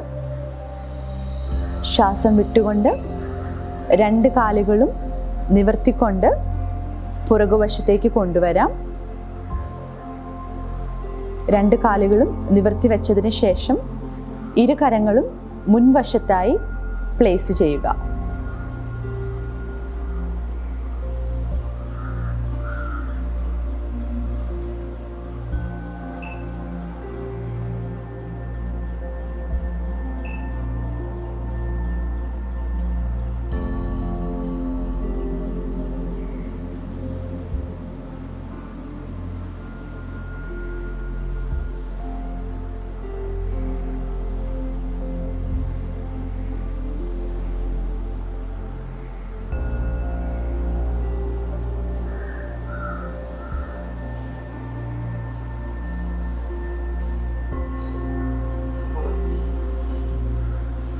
ശ്വാസോച്ഛ്വാസം സാധാരണഗതിയിൽ തന്നെ കണ്ടിന്യൂ ചെയ്യുക. ഇനി വളരെ സാവധാനത്തിൽ ശ്വാസം എടുത്തുകൊണ്ട് കാലുകൾ മുകളിലേക്ക് ഉയർത്തി സർവാംഗാസന പോസ്റ്ററിലേക്ക് വരിക. ഇവിടെ നിന്നും നമ്മൾ സേതുബന്ധാസനയിലേക്ക് പ്രവേശിക്കുകയാണ്. രണ്ട് കാലുകളും സാവധാനത്തിൽ ശ്വാസം വിട്ടുകൊണ്ട് കാൽമുട്ടുകൾ മടക്കി രണ്ട് കാൽപാദങ്ങളും തറയിൽ സ്പർശിക്കുന്ന വിധത്തിൽ കൊണ്ടുവരിക. ഒരു ആർച്ച് ഫോം ചെയ്യുന്നത് പോലെ അരക്കെട്ട് മെയിൻറ്റെയിൻ ചെയ്യാൻ വേണ്ടി ശ്രമിക്കേണ്ടതാണ്. ബ്രീത്തിങ് നോർമലായി മെയിൻറ്റെയിൻ ചെയ്യുക. രണ്ട് കരങ്ങളും അരക്കെട്ടിൻ്റെ ഇരുവശങ്ങളിലായി സപ്പോർട്ടിന് വേണ്ടി പ്ലേസ് ചെയ്യുക. ഇനി സാവധാനത്തിൽ ശ്വാസം വിട്ടുകൊണ്ട് രണ്ട് കാലുകളും നിവർത്തി ശവാസന പോസ്റ്ററിലേക്ക് കൊണ്ടുവരാവുന്നതാണ്.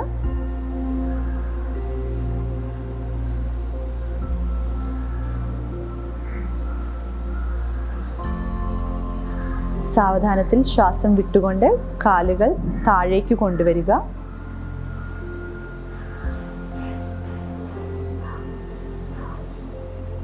നടുവ് പൂർണ്ണമായും തറയിൽ റെസ്റ്റ് ചെയ്യട്ടെ.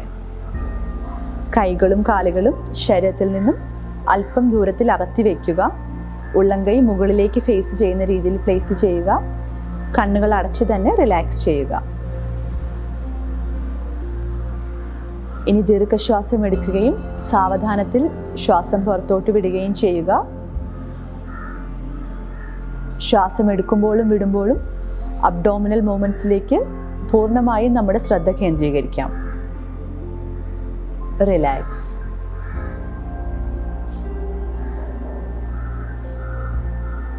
അല്പസമയം ശവാസനയിൽ വിശ്രമിച്ചതിന് ശേഷം മത്സ്യാസന അഥവാ ഫിഷ് പോസ് ചെയ്യുകയാണ്.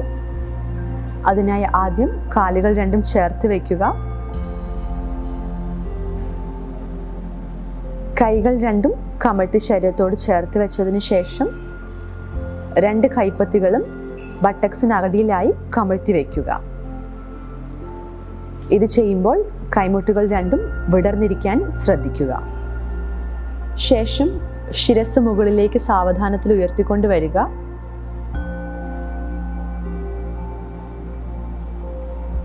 രണ്ട് കണ്ണുകളും കാൽപാദങ്ങളിലേക്ക് തന്നെ ശ്രദ്ധ കേന്ദ്രീകരിക്കുക.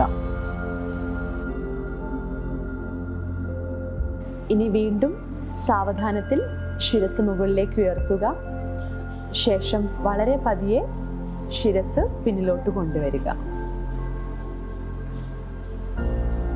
ശിരസ് തറയിൽ റെസ്റ്റ് ചെയ്യാം. കൈകളും കാലുകളും ശവാസന പൊസിഷനിൽ റിലാക്സ് ചെയ്യുക.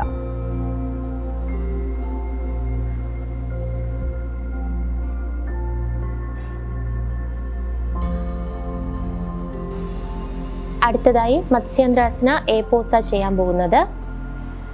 വളരെ സാവധാനത്തിൽ ശവാസനയിൽ നിന്നും പത്മാസനയിലേക്ക് വരിക.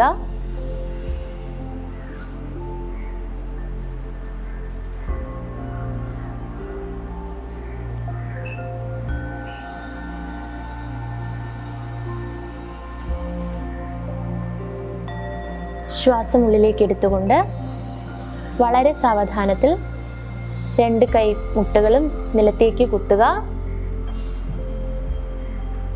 ശേഷം നെറുക നിലത്ത് തൊടുന്നു.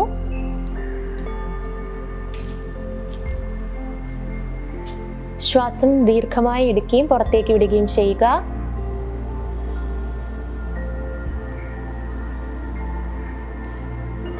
രണ്ട് കൈകളും കാൽ വിരലുകളിൽ മുറുകെ പിടിക്കുന്നു.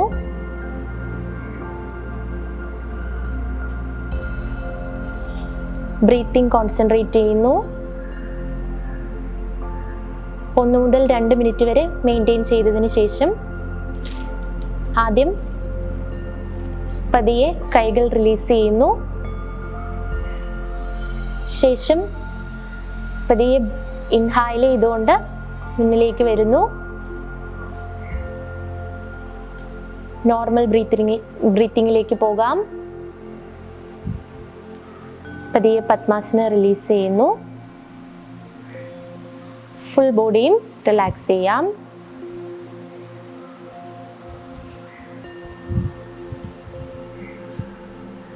കണ്ണുകളെ അടച്ചു കിടക്കുന്നു.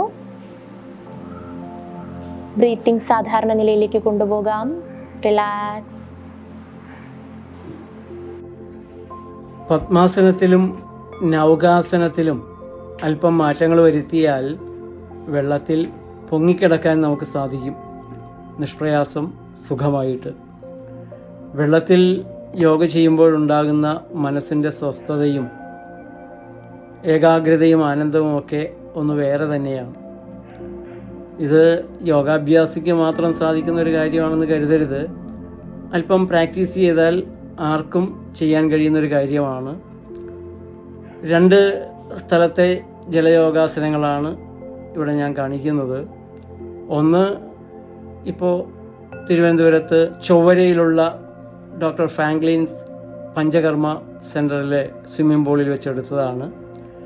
മറ്റത് കടലിൽ, അത് ഏറെ വർഷങ്ങൾക്ക് മുമ്പ് വിയറ്റ്നാമിൽ ഹോജിമിൻ സിറ്റിക്കടുത്ത് കടലിൽ, അവിടെ നേച്ചർ ലൈഫിന് ഒരു പ്രകൃതി ചികിത്സാലയം ഉണ്ടായിരുന്നു, അവിടെ കടലിൽ വെച്ചെടുത്തിട്ടുള്ളതാണ്. അടുത്ത പ്രാണായാമമാണ് ചെയ്യുന്നത്. വളരെ സാവധാനം വജ്രാസനയിലേക്ക് വരുന്നു. ശേഷം 2 കൈകളിലും ചിന്മുദ്ര വയ്ക്കാം. കണ്ണുകളെ അടയ്ക്കുന്നു. നട്ടെല്ല് നിവർത്തിയിരിക്കാം. വലത് കൈയിൽ നാസികാഗ്ര മുദ്ര വയ്ക്കുന്നു. ആദ്യമായി ചെയ്യാൻ പോകുന്നത് അനുലോം വിനലോം പ്രാണായാമയാണ്. സാവധാനം വലത് മൂക്ക് അടച്ചു പിടിക്കുക. ഇത് മുതൽ പറയാം. ഓക്കെ. തള്ളവിരൽ ഉപയോഗിച്ച് വലത് മൂക്ക് അടച്ചു പിടിക്കുന്നു. ഇടത്തെ സൈഡിലൂടെ ശ്വാസം ഉള്ളിലേക്ക് എടുക്കാം. ഇടത് സൈഡ് അടയ്ക്കുക. വലത്തെ സൈഡ് ഓപ്പൺ ചെയ്ത് സാവധാനത്തിൽ ശ്വാസം പുറത്തേക്ക് വിടുന്നു.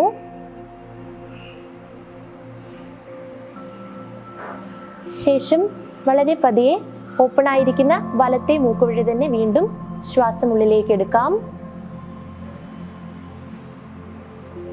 വലത്തെ മൂക്ക് അടയ്ക്കുന്നു. പതിയെ ഇടത്തെ സൈഡ് ഓപ്പൺ ചെയ്യുക. ഇടത് സൈഡ് വഴി ശ്വാസം സാവധാനം പുറത്തേക്ക് വിടുന്നു. സെയിം സ്റ്റെപ്പ് പതിയെ 1 മുതൽ 10 കൗണ്ട് വരെ ബിഗിനേഴ്സിന് സ്റ്റാർട്ട് ചെയ്യാവുന്നതാണ്. സാവധാനത്തിൽ ശ്വാസം എടുക്കുകയും സാവധാനത്തിൽ ശ്വാസം പുറത്തേക്ക് വിടുകയും ചെയ്യുക.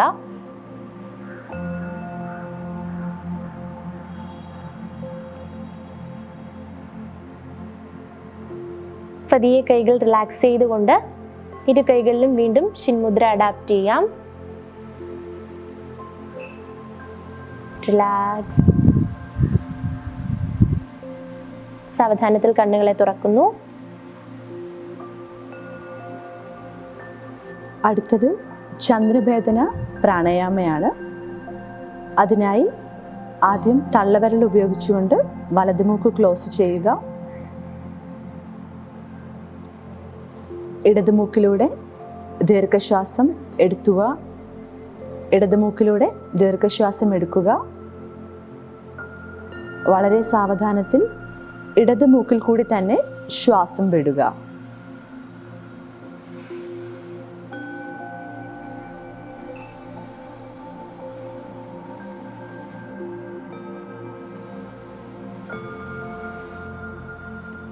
ലെഫ്റ്റ് നോസ്ട്രൽ ബ്രീത്തിങ്ങിൽ 5 മുതൽ 10 കൗണ്ട് വരെ ബിഗിനേഴ്സിന് ബ്രീത്തിങ് പ്രാക്ടീസ് ചെയ്യാവുന്നതാണ്. ഇത് ചെയ്യുമ്പോൾ പ്രത്യേകം ശ്രദ്ധിക്കേണ്ടത് breathing and breathe out 1:2 ratio maintain ചെയ്യാൻ വേണ്ടി ശ്രമിക്കുക. അതായത് 2 സെക്കൻഡ് കൊണ്ടാണ് നിങ്ങൾ ശ്വാസം ഉള്ളിലോട്ട് എടുക്കുന്നതെങ്കിൽ അതിൻ്റെ ഇരട്ടി സമയം എടുത്ത് വേണം ശ്വാസം പുറത്തോട്ട് വിടുവാനായിട്ട്. അടുത്തത് സൂര്യഭേദന പ്രാണായാമയാണ്. മോതിരവിരലും ചെറുവിരലും ഉപയോഗിച്ചുകൊണ്ട് ലെഫ്റ്റ് നോസ്ട്രിൽ ക്ലോസ് ചെയ്യുക. ശ്വാസോച്ഛ്വാസം റൈറ്റ് നോസ്ട്രിലൂടെ മാത്രമായിരിക്കട്ടെ. സാവധാനത്തിൽ ശ്വാസം വലതുമൂക്കിലൂടെ ഉള്ളിലോട്ട് എടുക്കുക. ശ്വാസം എടുത്തതിനേക്കാൾ ഇരട്ടി സമയം ഉപയോഗിച്ചുകൊണ്ട് വളരെ സാവധാനത്തിൽ വലതുമൂക്കിൽ കൂടി തന്നെ ശ്വാസം വിടുക.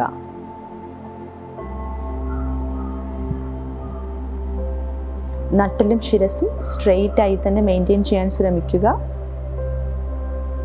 സാവധാനത്തിൽ 2 കൈകളും ചിന്മുദ്രയിലേക്ക് കൊണ്ടുവരിക. കണ്ണുകൾ അടച്ചു തന്നെ ഇരിക്കുക.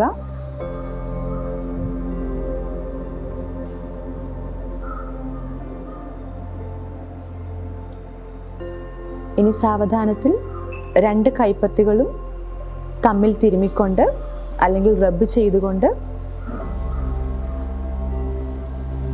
അല്പം വാം അഥവാ ചൂടായതിനു ശേഷം ആ ഒരു ചൂട് നമ്മുടെ കണ്ണിന് പോലും ഫേസിലും പ്ലേസ് ചെയ്ത് കൊടുക്കുക. ഇനി വളരെ സാവധാനത്തിൽ ഉള്ളം കൈകളിലേക്ക് നോക്കിക്കൊണ്ട് കണ്ണുകൾ തുറക്കാവുന്നതാണ്. അപ്പോൾ ഇപ്പം നമ്മൾ കണ്ട ഈ കാഴ്ചകളിൽ അപ്പോൾ ഞാൻ പറഞ്ഞ ഇതിനകത്തൊരു സാധാരണക്കാരൻ ചെയ്യേണ്ട യോഗ, അതായത് അപരിചിതൻ, എനിക്ക് യോഗ അറിയത്തില്ലാത്ത അപ്പം ഞാനൊരു 20 മിനിറ്റ് യോഗ ചെയ്യാൻ തീരുമാനിക്കുന്ന ഒരു ദിവസം ഞാൻ എന്ത് ചെയ്യണം, എപ്പോൾ ചെയ്യണം, എങ്ങനെ ചെയ്യണം, അതൊന്ന് പറയും. ഇതിലേതാണ് നല്ലത്? രാവിലെ ഉണർന്നാൽ ശോധന കഴിഞ്ഞ് പല്ല് തേച്ച് ടോയ്ലറ്റിൽ പോയി കഴിഞ്ഞാൽ യോഗ കുളിക്കുന്നതിന് മുമ്പും ചെയ്യാം, കുളിച്ചതിന് ശേഷം ആവാം. ഇപ്പോൾ എണ്ണ തേച്ച് കുളിക്കുന്ന ഒരാളാണെങ്കിൽ എണ്ണ തേച്ചതിന് ശേഷം ചെയ്യാം, അതല്ല കുളി കഴിഞ്ഞതിന് ശേഷം ചെയ്യാം. കുളി കഴിഞ്ഞ് ചെയ്യുമ്പോൾ ഒന്ന് വിയർക്കും. ചെറിയ ആസനങ്ങൾ ചെയ്യുമ്പോൾ പോലും ശരീരത്തിനുണ്ടാകുന്നൊരു വിയർക്കൽ, ചൂടിൻ്റെ മാറ്റം, അപ്പോൾ അതെല്ലാം കൊണ്ട് ശ്രദ്ധിച്ച് ചെയ്യേണ്ട കുറേ കാര്യങ്ങൾ ഇതിലുണ്ട്. എന്നാലും ഒരു സാധാരണക്കാരന് നല്ലത് ഒരു ഗുരുമുഖത്ത് നിന്ന് മേൽനോട്ടത്തിൽ ചെയ്യുക എന്നുള്ളത് തന്നെയാണ് നല്ലത്. ഇന്ന് നമ്മുടെ നാട്ടിൽ കിട്ടത്തില്ല. അപ്പം ഞാനിപ്പോൾ എനിക്കിപ്പോൾ വീട്ടിൽ ഗുരു ഉണ്ട്, രാവിലെ എണീക്കുമ്പോൾ ഒരു ഗുരുവിനെ കിട്ടത്തില്ലല്ലോ. അല്ല, പക്ഷേ നമ്മുടെ നാട്ടിൽ വേണമെന്ന് വെച്ചാൽ വൈകിട്ട് ഗുരുക്കൾ യോഗ ചെയ്യുന്നവർ ധാരാളം ഉണ്ട്. അവിടെ പോയി പഠിക്കണം, അതാണ് നല്ലത്. എത്ര കാലം വേണ്ടി വരും പഠിക്കാൻ?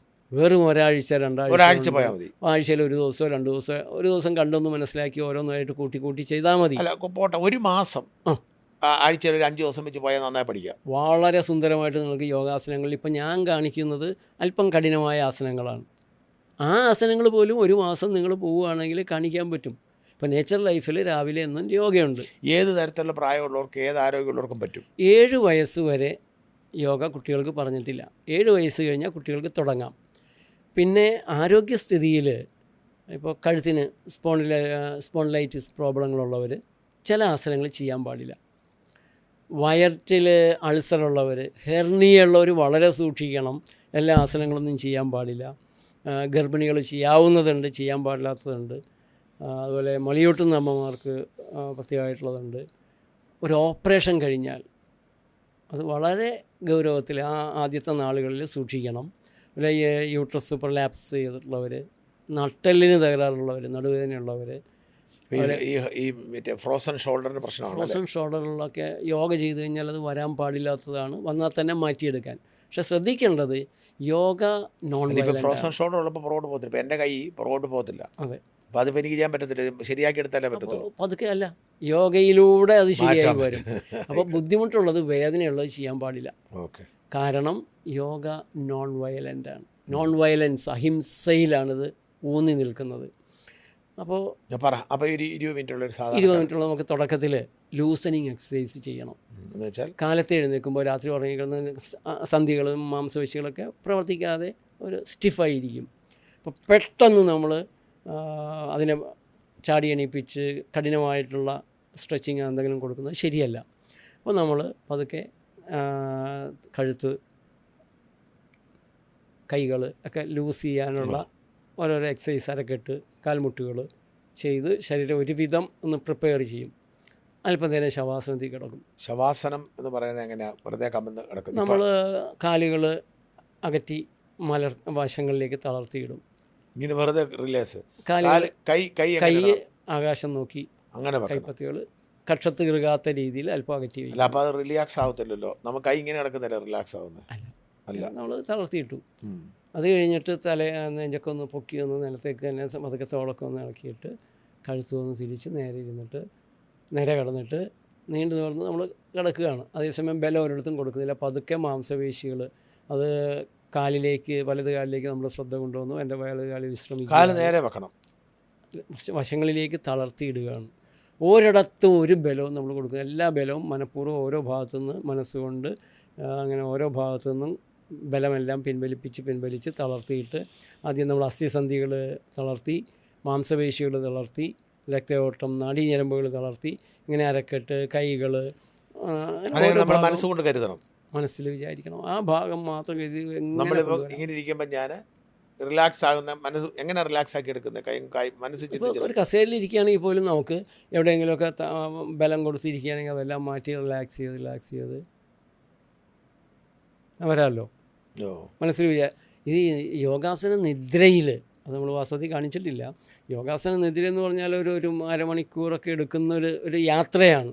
അതിങ്ങനെ ബാഹ്യേന്ദ്രിയങ്ങൾ, ബാഹ്യ അവയവങ്ങളെല്ലാം തളർത്തിയിട്ടതിന് ശേഷം നമ്മൾ നമ്മുടെ സന്ധികളിലൂടെ ഉള്ളിലുള്ള ഇപ്പോൾ ലൈംഗിക അവയവങ്ങൾ, മൂത്രസഞ്ചി, വൃക്കകൾ, ഓരോന്നായിട്ട് ഇങ്ങനെ പറഞ്ഞു വരുമ്പോൾ പല അവയവങ്ങളും അവിടെ ഇരുന്ന് തുടിക്കുന്നത് ഫീൽ ചെയ്യാൻ പറ്റും. അങ്ങനെ ഓരോ അവയവത്തെയും നമ്മൾ വിളിച്ച് അതിനെ ഏറ്റവും നന്നായിട്ട് പ്രവർത്തിക്കുന്നു, എനിക്ക് വേണ്ടി നിസ്വാർത്ഥമായി പ്രവർത്തിക്കുന്നതിന് വലത് കാലിന് നന്ദി, നന്നായിട്ട് തന്നെ പ്രവർത്തിക്കണേ, ആ രീതിയിലൊരു യാത്രയുണ്ട് ശവാസന യാത്ര. ഉറങ്ങിപ്പോത്തില്ലേ? ഉറങ്ങാതെ നോക്കണം. ഇപ്പോൾ ഞാൻ പലപ്പോഴും കൂടുതലും ഞാൻ യോഗ കൊടുക്കുന്നത് തായ്ലാൻഡിലൊക്കെ പോകുമ്പോൾ അങ്ങനെയുള്ള, അല്ലെങ്കിൽ നമ്മുടെ ഹോസ്പിറ്റലിൽ ഡോക്ടർമാരുണ്ട്. ഞാനങ്ങനെ ഹോസ്പിറ്റലിൽ അധികം നിൽക്കാത്തത് കൊണ്ടും, അപ്പോൾ തായ്ലാൻഡിലൊക്കെ ക്യാമ്പ് നടത്തുമ്പോൾ ശവാസനം കൊടുക്കുന്നതിൽ പകുതി ആളും ഉറങ്ങും കിടന്ന. അത് ഉറക്കില്ല എന്ന് കംപ്ലൈൻറ്റ് പറയുന്ന ആളിലാണ് ഏറ്റവും കൂടുതൽ കൂർക്കം വലിച്ച് ഉറങ്ങുക. അതിൻ്റെ ഒരു സ്വാധീനം എന്ന് പറയുന്നത് മനസ്സിൻ്റെ. അപ്പോൾ അങ്ങനെ ശവാസനം കഴിഞ്ഞാൽ നമുക്ക് നിന്നുകൊണ്ടുള്ള താടാസനം പോലുള്ള അതാണ് നമ്മൾ കാണിച്ചിട്ടുള്ളത്. അങ്ങനെ നിന്നുകൊണ്ടുള്ള ചെറിയ ചെറിയ ആസനങ്ങളിലൂടെ പിന്നെ സൂര്യ നമസ്കാരത്തിലേക്ക് വരും. സൂര്യ നമസ്കാരത്തിന് 12 ആസനങ്ങൾ ഒരുമിച്ച് ചേരുന്നതാണ്. സകല നാഡീഞരമ്പുകളും ഒക്കെ സ്ട്രെച്ച് ചെയ്യുന്ന ഈ യോഗയ്ക്ക് ഇപ്പോൾ ജിമ്മ് ചെയ്യുമ്പോൾ ശ്രമിക്കുക, വേർത്ത് കുളിക്കുക. ഇത് ശ്രമിക്കുക, വിശ്രമിക്കുക. പ്രിയപ്പെട്ട പ്രേക്ഷകർ, നമുക്ക് സൂര്യ നമസ്കാരം ഒന്ന് പ്രത്യേകം കാണാം. സൂര്യ നമസ്കാരം എങ്ങനെയാണ് ചെയ്യുന്നത് എന്ന് പ്രത്യേകം കാണാം. സൂര്യ നമസ്കാരത്തിൽ നമ്മുടെ സകല നാഡീഞരമ്പുകളും വലിഞ്ഞു പോവുകയും അയയുകയും സന്ധികളെല്ലാം തന്നെ ഈ ആസനങ്ങളിൽ പങ്കെടുക്കുകയും ചെയ്യും. മൊത്തത്തിൽ ഉന്മേഷം സൂര്യ നമസ്കാരം ചെയ്യുമ്പോൾ പ്രത്യേകം അത് തന്നെയാണ്. 12 ആസനങ്ങൾ അടങ്ങുന്ന സൂര്യ നമസ്കാരമാണ് അടുത്ത് ചെയ്യാൻ പോകുന്നത്. ആദ്യമായി പ്രണാമാസൻ. റിലാക്സേഷൻ പോസിൽ നിൽക്കുന്നു. ഇരു കൈകളും നമസ്കാര മുദ്ര അഡാപ്റ്റ് ചെയ്യുക. Normal breathing. വളരെ സാവധാനത്തിൽ ശ്വാസം ഉള്ളിലേക്ക് എടുത്തുകൊണ്ട് കാലുകളെ അകത്തുക. ഇരു കൈകളും മുകളിലേക്ക് ഉയർത്തി ബാക്കിലേക്ക് പതിയെ ബെൻഡ് ചെയ്യുന്നു. ശ്വാസം പുറത്തേക്ക് വിട്ടുകൊണ്ട് വളരെ സാവധാനത്തിൽ കൈകളെ താഴ്ത്തുക. അതിനോടൊപ്പം ഇരു കൈകളും നമ്മുടെ കാൽപാദങ്ങളിൽ ടച്ച് ചെയ്യാൻ ശ്രമിക്കുന്നു. അടുത്തതായി അശ്വസഞ്ചലനാസൻ. ഇടതുകാൽ മുന്നിലേക്കും വലതുകാൽ പതിയെ ബാക്ക് സൈഡിലേക്കും എക്സ്റ്റെൻഡ് ചെയ്യുന്നു. തല മുകളിലേക്ക് ഉയർത്താം. അടുത്തതായി പർവ്വതാസൻ. ഇരു കാലുകളും പിന്നിലേക്ക് കൊണ്ടുവരിക. ഉയർന്നു നിൽക്കാം. അടുത്തതായി ബാലാസൻ അല്ലെങ്കിൽ ശശങ്കാസൻ. ഇരു കൈകളും നിലത്ത് പതിപ്പിച്ചുകൊണ്ട് നെറ്റി തലയിൽ മുട്ടുന്ന രീതിയിൽ മെയിൻറ്റെയിൻ ചെയ്യുന്നു.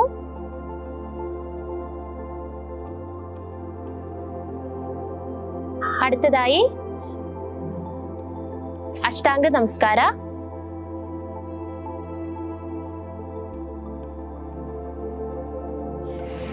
നമ്മുടെ നെഞ്ചും വയറിന്റെ ഭാഗവും തറയിൽ തട്ടുന്ന രീതിയിലും ബട്ടക്സ് റീജിയൻ ഉയർന്നിരിക്കുന്ന രീതിയിലും മെയിൻറ്റെയിൻ ചെയ്യുന്നു.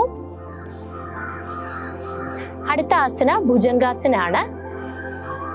ഇരു കൈകളും ചെസ്റ്റിന്റെ ഇരുവശങ്ങളിലായിട്ട് പ്ലേസ് ചെയ്യുന്നു. വളരെ സാവധാനത്തിൽ ശ്വാസം ഉള്ളിലേക്ക് എടുത്തുകൊണ്ട് നെഞ്ചിന്റെ ഭാഗം പതിയെ മുകളിലേക്ക് ഉയർത്താം.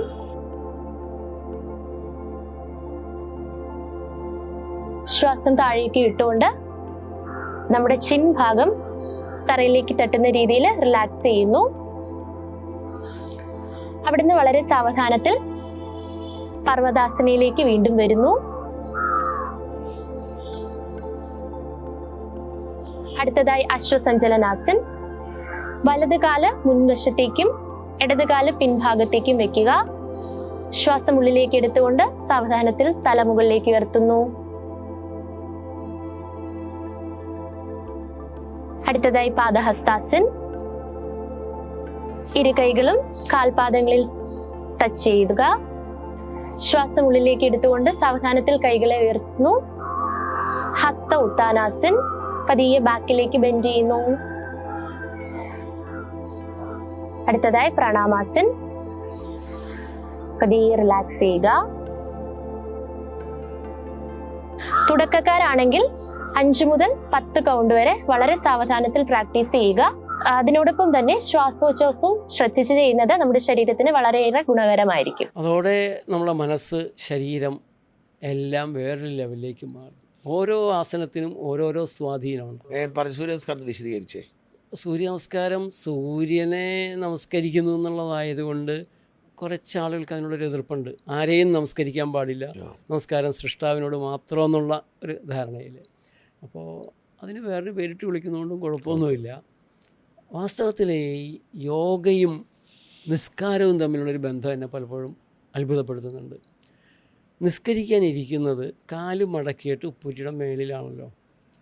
അതാണ് വജ്രാസനം. വജ്രാസനത്തിൽ കുറച്ചുകൂടെ കാലുകളകറ്റി നിലത്ത് അങ്ങനെയാണ് ശരിയായ ഒരു തലം. നമ്മുടെ നാട്ടിൽ സാധാരണ അങ്ങനെ നിർബന്ധിക്കാറില്ല, അല്ലെങ്കിൽ അത്രയും അഡ്വാൻസ് ചെയ്ത് പോകുന്ന ആളുകൾ നിലത്ത് തന്നെ പതിഞ്ഞിരിക്കാം. അവിടെ നിന്ന് സുജൂദിലേക്ക് നിസ്കാരം പോകുന്നത് കൈകൾ എടുത്ത് തലയുടെ അടുത്ത് വെച്ചിട്ട് നെറ്റി തറയിൽ മുട്ടിക്കുകയാണ് ചെയ്യുക. ഇത് യോഗയിലാവുമ്പോൾ ശശാസനമാണ് വരിക, ശശാങ്കാസനം. കൈകൾ തൊഴുതുയർത്തി നേരെ അരക്കെട്ട് ഉയരാത്ത രീതിയിൽ കൈ നീട്ടി തറയിൽ വെക്കുന്നു. നെറ്റി കാൽമുട്ടിൻ്റെ അപ്പുറത്ത് മുഖവും നെറ്റിയും നിലത്ത് മുട്ടിയിരിക്കുന്നു. കുറച്ച് നേരം അങ്ങനെ ഇരുന്നിട്ട് ശ്വാസം എടുത്തുകൊണ്ട് തിരിച്ച് പോരുന്നതാണ് ശശാങ്കാസനം. അപ്പോൾ സുജൂദിൻ്റെ ആ രീതിയാണ്. ഇത് യോഗയും നിസ്കാരവും തമ്മിൽ എന്താ വ്യത്യാസം പറയാനിടയുള്ളത്? മറ്റത് ഉപ്പൂറ്റിയുടെ മുകളിൽ ഇരുന്നിക്കാം, അരക്കെട്ട് ഉയർന്നു വരാം നിസ്കാരത്തിൽ. ഇത് അരക്കെട്ട് ഉയരരുത്. അപ്പോൾ ഇവിടെ സംഭവിക്കുന്നത് വജ്രത്തിൻ്റെ ബലം അരക്കെട്ടിന് നൽകുന്നത് എന്ന അർത്ഥത്തിലാണ് വജ്രാസനം എന്നുള്ളൊരു പേര് കൊടുത്തിട്ടുള്ളത്. ലൈംഗിക ബലഹീനതയുള്ളവർക്ക്, അതുപോലെ തന്നെ ലൈംഗിക വൈകൃതങ്ങൾക്ക് അടിമയായിട്ടുള്ള ആളുകൾക്ക് അത് ക്രമീകരിക്കാനും, ദഹനം, ശോധന, ഈ മൂത്ര ഒഴിക്കൽ, ഇതിനെല്ലാം ഗുണം ചെയ്യുന്ന ഒന്നായിട്ട് വജ്രാസനം മാറുന്നുണ്ട്. പിന്നെ നിസ്കാരത്തിൻ്റെ മറ്റ് സ്റ്റെപ്പുകളിൽ നിന്ന് കുനിഞ്ഞ് സൂര്യ നമസ്കാരത്തിൻ്റെ ഏതാണ്ട് സ്റ്റെപ്പുകളൊക്കെ തന്നെയാണ്. ആ പേര് വിളിക്കുന്നില്ല എന്നുള്ളത് മാത്രമാണ് അവിടെ വ്യത്യാസമുള്ളത്. സൂര്യ നമസ്കാരത്തിൽ എന്തൊക്കെ ചെയ്യും? നമ്മൾ നേരെ നിന്നു, തൊഴുത് കൈകൾ ഉയർത്തി കുനിഞ്ഞ് നിലത്ത് കൈ പതിച്ചു വരണം. മറ്റേത് കാൽമുട്ടിൻ്റെ അവിടെ നിന്നിട്ട് കുനിഞ്ഞാൽ മതി. ഇത് നിലത്ത് വെച്ചിട്ട് ഒരു കാല് പുറകോട്ട് വെച്ച് ശരീരം വളച്ച് മറ്റേ കാലും കൂടെ പുറകോട്ടെടുത്ത് ഇന്ന് പിന്നെ കാലുകൾ തിരിച്ചു വെച്ച് തിരിച്ചു വന്ന് ഇങ്ങനെയുള്ള സ്റ്റെപ്പുകളാണ് അതിൽ വരുന്നത്. അത് കഴിഞ്ഞ് നമുക്ക് ഇരുന്നുള്ള ആസനങ്ങളിലേക്ക്, കിടന്ന് പ്രോൺ ആയിട്ടുള്ള ആസനങ്ങൾ, അതിൽ ഭുജംഗാസനം. പാമ്പ് പത്തി വിടർത്തി നിൽക്കുമ്പോൾ ആചാര്യനൊരു ഭയങ്കര ഇതെങ്ങനെ കൈയില്ലാത്ത ഈ സാധനം എങ്ങനെയാണ് പൊങ്ങി നിൽക്കുന്നത്? ആചാര്യനൊന്ന് പൊങ്ങി നോക്കി, അതിൻ്റെ മെച്ചം റീഡ് ചെയ്തു. അതിന് പാമ്പാസനം എന്ന് പേര് കൊടുത്തു, ഭുജംഗാസനം എന്ന് പേര് കൊടുത്തു. ക്ലാസിക് ആസനമാണ്. അൾസറുള്ളവർ ചെയ്യാൻ പാടില്ല എന്ന് പ്രത്യേകം പറയുന്നൊരാസനമാണ്. അത് കഴിഞ്ഞ് അതിൻ്റെ അടുത്ത പോസ് വരുന്നത് കാലുകൾ പൊക്കി ശലഭാസനം, തുമ്പികൾ നിൽക്കുന്ന പോലെ നീണ്ടു നിവർന്ന് കിടന്ന് കാലുകൾ രണ്ടും കൂടെ പൊക്കുക. ആദ്യമായിട്ട് ചെയ്യുന്നവർ ഓരോ കാലം ചെയ്താൽ മതി. അത് കഴിഞ്ഞ് ധനുരാസനം ചെയ്യാം. ഇങ്ങനെ ഓരോ സീക്വൻസാണ്. പിന്നെ അത് കഴിഞ്ഞിട്ട് നമുക്ക് കിടന്നുള്ള ആസനങ്ങൾ വരും, നേരെ നീണ്ടു കിടന്നുള്ള ആസനങ്ങൾ വരും. അതിൽ ഇപ്പം ഞാൻ ചെയ്തിട്ടുള്ള ആസനങ്ങൾ തുടക്കക്കാർക്ക് പറ്റുന്ന ആസനങ്ങളല്ല. വിപരീതകരണി ഒഴിച്ച്, വിപരീതകരണി വൃദ്ധനെയും യുവാവാക്കുന്ന ആസനം എന്നാണ് പറയുന്നത്. നമ്മൾ നേരിട്ട് നിവർന്ന് കിടക്കുമ്പോൾ ഈ ഭൂഗുരുത്വ ബലം കൊണ്ട് എല്ലാം താഴേക്കാണ് ഇടിച്ച് നിൽക്കുന്നത്. അത് നേരെ മുകളിലേക്ക് കൊണ്ടുവരികയാണ്. അതിൽ സർവാംഗാസനവും ശീർഷാസനവുമാണ് രാജൻ. ശീർഷാസനം നമ്മൾ കാണിച്ചിട്ടില്ല. ശീർഷാസനം വളരെ സൂക്ഷിച്ച് ജാഗ്രതയോടെ ചെയ്യേണ്ട ഒരു ആസനമാണ്. പലരും അതിൽ നിന്ന് വീണ് ഈ യോഗയിൽ ശീർഷാസനം തല വെച്ചിട്ട് ശരീരം കാല് പുറകോട്ട് വെക്കുന്നതല്ലേ? കാല് മുകളിൽ തല നിലത്ത് നിർത്തിയിട്ട് കാല് മുകളിലേക്ക് വരുന്നതാണ്. നമ്മൾക്ക് ചെറുപ്പത്തിൽ ശീർഷാസനം ചുമ്മാ ചെയ്യുമായിരുന്നു. എന്നാന്ന് അറിയില്ല ആ പ്രായത്തിൽ. വേറൊന്നുള്ളത്, ഈ യോഗയിൽ അപകട സാധ്യത ഉണ്ടെന്നൊക്കെ പറയുമ്പോൾ തുലവും വിരളമാണ് നമ്മുടെ സർക്കസുകാർ എന്തൊക്കെയാണ് അവർ ചെയ്യണത്, ഏതൊക്കെ നേരത്ത്, ഏത് നേരത്തും ചെയ്യും. അപ്പോൾ അങ്ങനെ ഒരു അപകട സാധ്യതയല്ല. പക്ഷേ നമ്മൾ വളരെ കൃത്യമായി സൂക്ഷിച്ച് സാവധാനം ചെയ്യുമ്പോൾ, ഈ യോഗയിൽ തന്നെ നിരവധി വേരിയേഷൻസ് ഉണ്ടല്ലോ. ഒരു ആചാര്യം പഠിപ്പിക്കുന്നതല്ല മറ്റൊരു ആചാര്യം പഠിപ്പിക്കുന്നത്. അയ്യങ്കാർ യോഗ ഒന്ന് പ്രത്യേകമാണ്. ഇപ്പോൾ കുണ്ടലിനി യോഗ പറഞ്ഞിട്ടും, കുണ്ടലിനി യോഗ ഞാൻ ഈ രമണി മഹർഷിയുടെ ഇതിൽ നിന്ന് വായിച്ചിട്ടുണ്ട്. അത് കൂടുതലും ഒരു സാധനയെ ഉണർത്തും, മെഡിറ്റേഷൻ, മനസ്സ് സിസ്റ്റമാറ്റിക്കായിട്ട്. അതെന്ന് പറഞ്ഞു കുണ്ടലിനി എന്നതാണ് അത് ഈ അത് കൂടുതൽ ഇത് ഹഠയോഗം നമുക്ക് കൂടുതൽ ശരീരത്തിൻ്റെ ആ ഒരു സ്ട്രെച്ചിങ് അങ്ങനെയുള്ള കാര്യങ്ങൾക്ക് കൊടുക്കുമ്പോൾ ഇത് കുറച്ചുകൂടി ആത്മീയമായിട്ടുള്ള സ്പിരിച്വൽ ലെവലിലേക്ക് വരാനുള്ളത് വരും. ഭക്തി യോഗ എന്ന് പറയുമ്പോൾ വേറെ തരത്തിൽ കുറേം കൂടെ ഹയർ ലെവലിലേക്ക്, സ്പിരിച്വൽ ലെവലിലേക്ക് മാറി ഇൻ യോഗ, വിന്യാസ യോഗ, ഇങ്ങനെയുള്ള പല രീതികളിൽ അത് വരുന്നുണ്ട്. അപ്പോൾ ഈ കൺഫ്യൂഷനൊക്കെ ആളുകൾക്ക് കുറേ മാറ്റാനും കൂടെ ഇൻ്റർനാഷണൽ യോഗ ഡേക്ക് സാധിച്ചിട്ടുണ്ട്. പിന്നെ എവിടെ തുടങ്ങണം, എന്ത് ചെയ്യണം, അങ്ങനെയുള്ള കുറേ കാര്യങ്ങളിൽ ഒരു ഏകോപനം കൊണ്ടുവന്നു എന്നുള്ളതാണ് മറ്റൊരു പ്രധാനപ്പെട്ട. യോഗ സർട്ടിഫിക്കേഷൻ ബോർഡുണ്ടായി, സീക്വൻസ് തന്നെ ഒന്ന് ചിട്ടപ്പെടുത്തി. യോഗ സർട്ടിഫിക്കറ്റ് നമുക്കൊക്കെ പഠിച്ച് അവർ പരിശോധിച്ചിട്ട് പരീക്ഷ നടത്തി തരും. എങ്ങനെ ഈ യോഗ സർട്ടിഫിക്കേഷൻ എന്ന് പറഞ്ഞാൽ നമ്മൾ അപ്പോൾ യോഗ പഠിപ്പിക്കാൻ തന്നെ ഓരോരുത്തരും തുടങ്ങുന്ന ഒരവസ്ഥ വാസ്തവത്തിൽ ഒരു ജനകീയമായ അടിത്തറയിലാണ് അത് നടന്നിരുന്നത്. ഞാൻ വാസ്തവത്തിൽ ഇങ്ങനെ നിയന്ത്രിക്കുന്നതിനെ ഇഷ്ടപ്പെടുന്നില്ല. പക്ഷേ ഏത് രംഗത്തുള്ളത് പോലെ അതിലും കുറച്ച് സൂത്രക്കാരും തട്ടിപ്പുകാരൊക്കെ വരാം. സർട്ടിഫിക്കറ്റ് വരുമ്പോഴാണ് കൂടുതൽ സൂത്രക്കാർ സ്ഥാപനവൽക്കരിക്കപ്പെടുന്നത്. അപ്പോൾ എങ്ങനെയായാലും ഇപ്പോൾ യോഗ സർട്ടിഫിക്കറ്റ് ബോർഡുകൾ വന്നു. ആയുഷിൻ്റെ കീഴിൽ അതിന് ഒരു പ്രോട്ടോക്കോൾ ഉണ്ടായി എന്നുള്ളതാണ്. ഇത്രയും നാളും സ്വതന്ത്രമായിരുന്നത്. അങ്ങനെ തന്നെ തുടരുകയാണ് അതിന് നല്ലത്, ജനകീയമായ അടിത്തറ. കാരണം കുറച്ച് കഴിയുമ്പോൾ ഈ സർട്ടിഫിക്കറ്റ് ഇല്ലാത്ത ഒരു ആചാര്യനെ വ്യാജ യോഗക്കാരെന്ന് വിളിക്കാനുള്ള ഒരു വഴി. അത് തന്നെ ഇപ്പോൾ ജേർണലിസ്റ്റിലും വരുന്നുണ്ട്. ഡിപ്ലോമ എടുത്ത അല്ലെങ്കിൽ ഡിഗ്രി എടുത്ത ജേർണലിസ്റ്റുകൾ മാത്രം മതി, ബാക്കിയുള്ള ജേർണലിസ്റ്റുകൾ മുഴുവൻ വ്യാജന്മാരാണ്. ഡിഗ്രി ഡിപ്ലോമ ഒന്നുമല്ല, ചാനലുകളിലോ പത്രങ്ങളിലോ ചെയ്യുന്നവർ മാത്രം മതി. ഓൺലൈൻ ചെയ്താൽ ജേർണലിസ്റ്റ് എന്നുള്ള ഡിഗ്രി ഡിപ്ലോമ ഒക്കെ നമുക്കൊക്കെ പണ്ടേ ഉള്ളത്. നമ്മളൊക്കെ പണ്ട് ചാനലിലും ഇതിലൊക്കെ വർക്ക് ചെയ്തതാണ്. പക്ഷെ അതൊന്നും പോരാ, ഇത് ഓൺലൈൻ എന്ന് പറഞ്ഞ ജേർണലിസ്റ്റ്. അതെ, എത്രയോ പത്രങ്ങളിൽ നമ്മൾ ഗൗനിക്കുന്നില്ല. ഇപ്പോൾ ഓൺലൈനാണ്. ആ പത്രപ്രവർത്തകൻ പോലും ഓൺലൈനിലേക്ക് വന്നാൽ വ്യാജനായി. അതാണ് അതല്ല, അതിൽ ഏറ്റവും വലിയ ഉദാഹരണം വാവാ സുരേഷാണ്. ഈ കേരളത്തിൽ വാവാ സുരേഷാണ് ആദ്യം പാമ്പ് പിടിക്കാൻ തുടങ്ങിയത്. അയാളുടേത് ശാസ്ത്രം ഉണ്ടാക്കി, അയാളുടെ രീതി കണ്ടുപിടിച്ചു. അയാൾ സക്സസ് ആയിട്ട് ഈ പാമ്പിനെ പേടിക്കേണ്ട, രാജവ്യാപാരി ഒന്നും പേടിക്കേണ്ട നമ്മളെ പഠിപ്പിച്ച അയാൾ. പക്ഷെ പിന്നീട് ഇതിന് സർട്ടിഫിക്കേഷൻ കൊണ്ടുവന്നു. അപ്പോൾ അയാൾ പറഞ്ഞു, ഞാൻ എന്തിനാണ് സർട്ടിഫിക്കേഷൻ എടുക്കുന്നത്? വഴിയെ പോകുന്നവരൊക്കെ ഒരാഴ്ച അവിടെ പോയി ഫോറസ്റ്റ് ഡിപ്പാർട്ട്മെൻറ്റ് സർട്ടിഫിക്കറ്റ് കൊടുത്തിട്ട് ഇപ്പം വാവാ സുരേഷ് വ്യാജനായി. വാവാ സുരേഷിനെതിരെ കേസ് കൊടുക്കുമ്പോൾ നടക്കുവാണ് പാമ്പ് പിടിക്കുന്നതിന്. അവസ്ഥ. ബാക്കി എല്ലാവരും ഒറിജിനൽ. ഇവർക്ക് പാമ്പിനെ പിടിക്കാനോ അറിയത്തില്ല. ഈ പിടിക്കുന്ന പാമ്പിനെ തൊട്ടടുത്ത് കൊണ്ടുവിടും. ഇൻസ്റ്റിറ്റ്യൂഷണലൈസേഷൻ വന്നു കഴിഞ്ഞാലുള്ള ഒരു വിഷയമാണത്. കാരണം ജന്മന ഇതിൽ വന്നിട്ടുള്ള ആളുകൾ മുഴുവനും ചവിട്ടി അരക്കപ്പെടുകയും കരിയറിസ്റ്റുകൾ അവരുടെ തലക്ക് മുകളിൽ കയറി വാഴുകയും ചെയ്യുന്നൊരവസ്ഥ. ഞാൻ വീണ്ടും പറയാം, അതായത് നാട്ടുവൈദ്യത്തിന് പറ്റിയതല്ലേ? നാട്ടുവൈദ്യമാണല്ലോ യഥാർത്ഥ ചികിത്സ. അല്ല, വേറൊന്നും ആലോചിക്കണേ. ലോകാരോഗ്യ സംഘടന ഈ നാട്ടുവൈദ്യത്തിൻ്റെ നഷ്ടപ്പെടുന്നതിന് മുമ്പ് ഇതിനെ സംരക്ഷിക്കാനും ഇതിന് പ്രാധാന്യം കൊടുക്കാനും തീരുമാനങ്ങളെടുക്കുന്നു. അതേസമയം നമ്മുടെ നാട്ടിൽ ഈ ആസ്പിരിൻ, ലോകത്ത് ഈ അലോപ്പതിയിൽ കൊണ്ടു നടക്കുന്ന നിരവധി മരുന്നുകൾ പരമ്പരാഗത വൈദ്യന്മാരുടെ കയ്യിൽ നിന്ന് തട്ടിയെടുത്തതാണ്.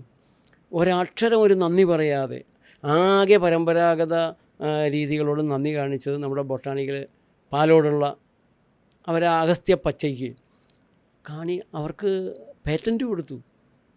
അതുപോലൊരു നീതി. അതൊരു നല്ല മനുഷ്യനുണ്ടായിരുന്നു, ഒരു ഗോവിന്ദ് എന്തോ അതേ പേര് പറഞ്ഞു, ഞാനും പേര് വിട്ടു, ശശാങ്കരൻ, ഗംഗാ ശാർങ്ങധരൻ, അങ്ങനെ കണ്ടത് അതേമായിരുന്നു തുടക്കം വിട്ടത്. ഇപ്പോൾ തന്നെ സലിംകുമാറിൻ്റെ ഒരു വിവാദം ഉണ്ടായല്ലോ.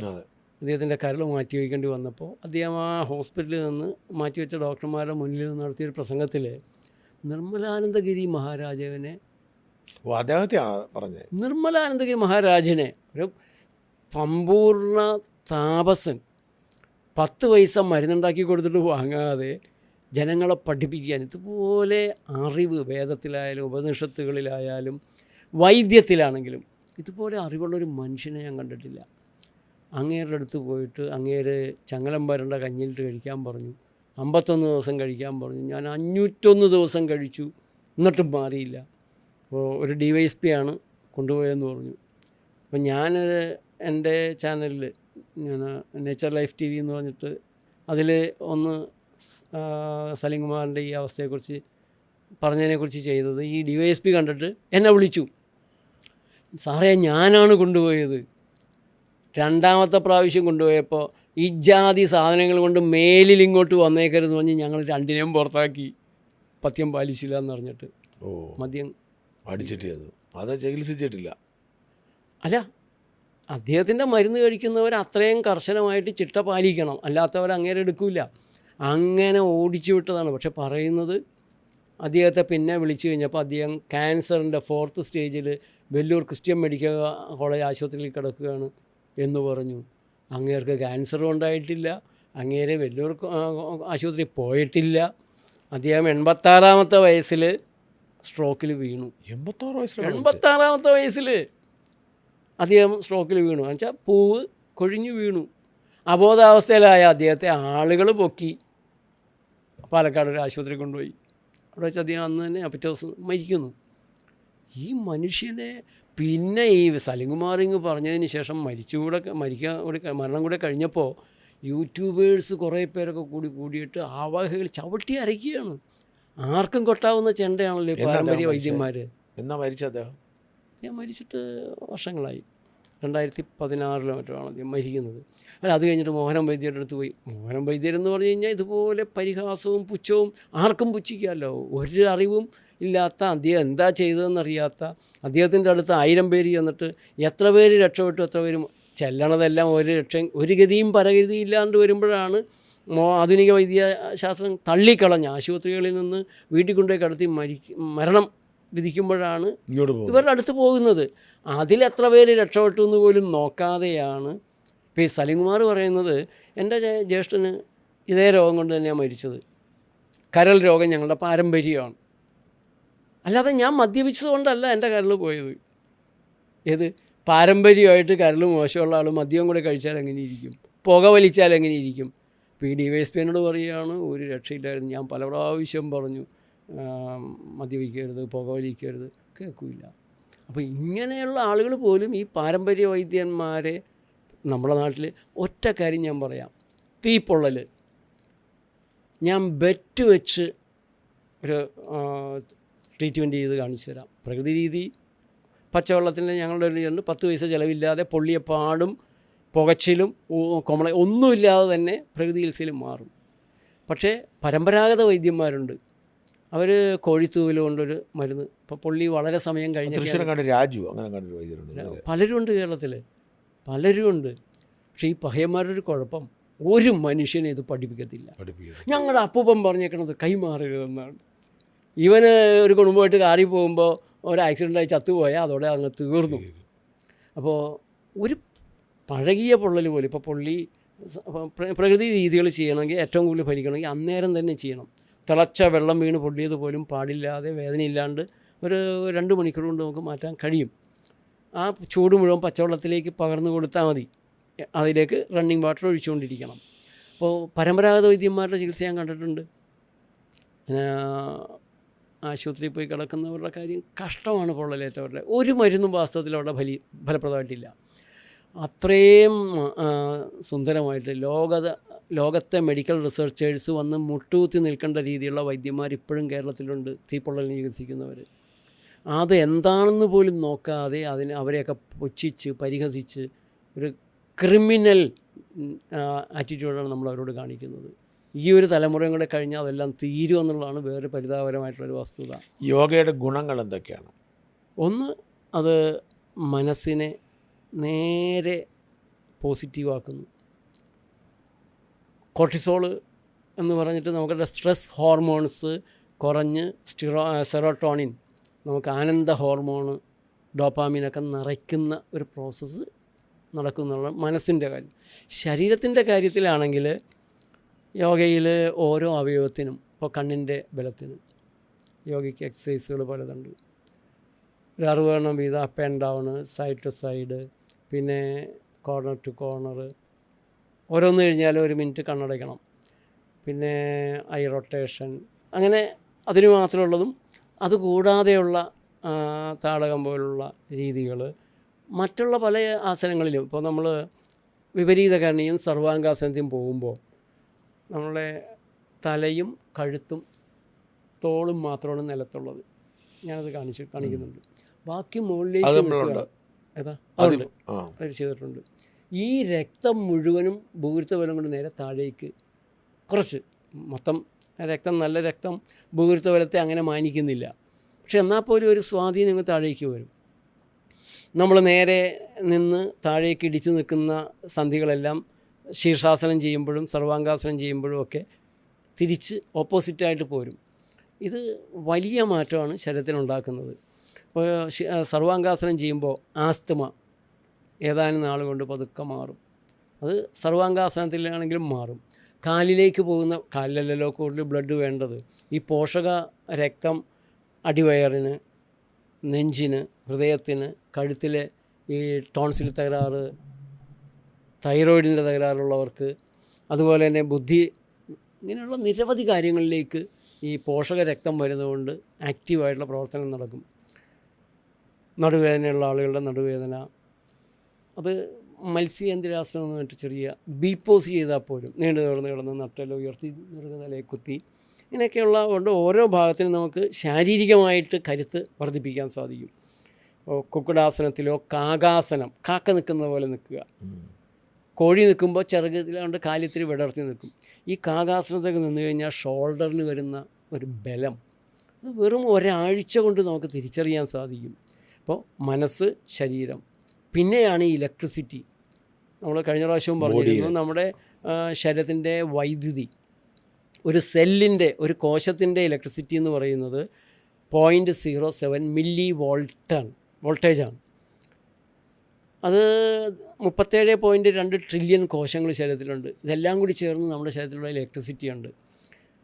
ഇലക്ട്രോലൈറ്റ്സ് ശരീരത്തിലുണ്ട്. ഓരോ കോശവും ഇലക്ട്രിസിറ്റി ഉണ്ടാക്കുന്നതിൽ പങ്കാളിത്തം വഹിക്കുന്നുണ്ട്. അത് നേരെയാക്കാൻ, ആ പ്രവാഹം നേരെയാക്കാൻ, സർക്യൂട്ട് ശരിയാക്കാൻ ഒന്നാം തരമാണ് യോഗയുടെ ഓരോ ആസനങ്ങളും. അതാണ് ഈ ഒരു അസാമാന്യമായ ഒരു ഉണർവ്, ഉന്മേഷം, ഊർജ്ജസ്വലത. 10 ദിവസം യോഗ ചെയ്ത് കഴിഞ്ഞാൽ മുഖം തെളിയും, വ്യത്യാസം അറിയാൻ പറ്റും. ഈ രാവിലെ തന്നെ ചെയ്യുന്ന നിർബന്ധമുണ്ടോ? വൈകിട്ട് ചെയ്താലും മതിയോ? രാവിലെ ചെയ്യാം, വൈകിട്ട് ചെയ്യാൻ, രാത്രി ചെയ്യുന്നവരുണ്ട്.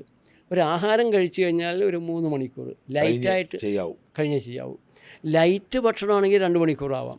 ഫ്രൂട്ട്സ് മാത്രമാണെങ്കിൽ ഒരു 1 മണിക്കൂർ 1.5 മണിക്കൂർ കഴിഞ്ഞ് വയറ് ഏതാണ്ട് കാലിയായി കഴിഞ്ഞാൽ നമുക്ക് ചെയ്യാം. എന്നുവെച്ചാൽ ഭക്ഷണത്തിന് മുമ്പായിരിക്കണം. ഭക്ഷണം വയറ്റിലുണ്ടാകത്ത, ഭക്ഷണത്തിന് മുമ്പോ ഭക്ഷണത്തിന് ശേഷമാണെങ്കിൽ 3 മണിക്കൂർ നല്ലത്.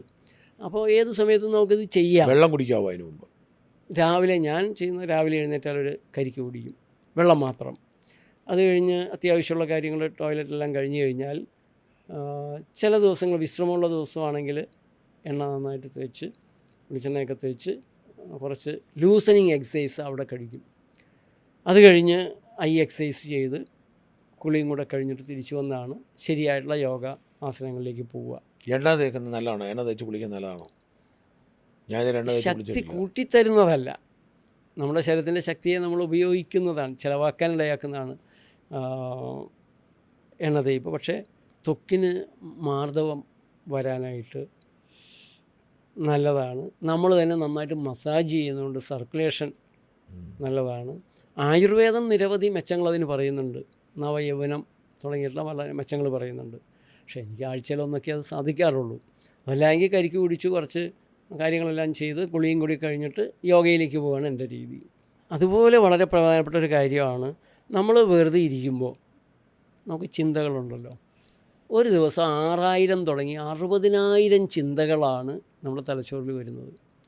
അപ്പോൾ ഒരു ട്രെയിൻഡ് തലച്ചോറിൽ അല്ലെങ്കിൽ അൺട്രെയിൻഡ് മൈൻഡ്, ട്രെയിൻഡ് മൈൻഡ്, ഇത് രണ്ടും തമ്മിലുള്ളൊരു വ്യത്യാസമാണ് യോഗ വരുമ്പോൾ വരുന്നത്.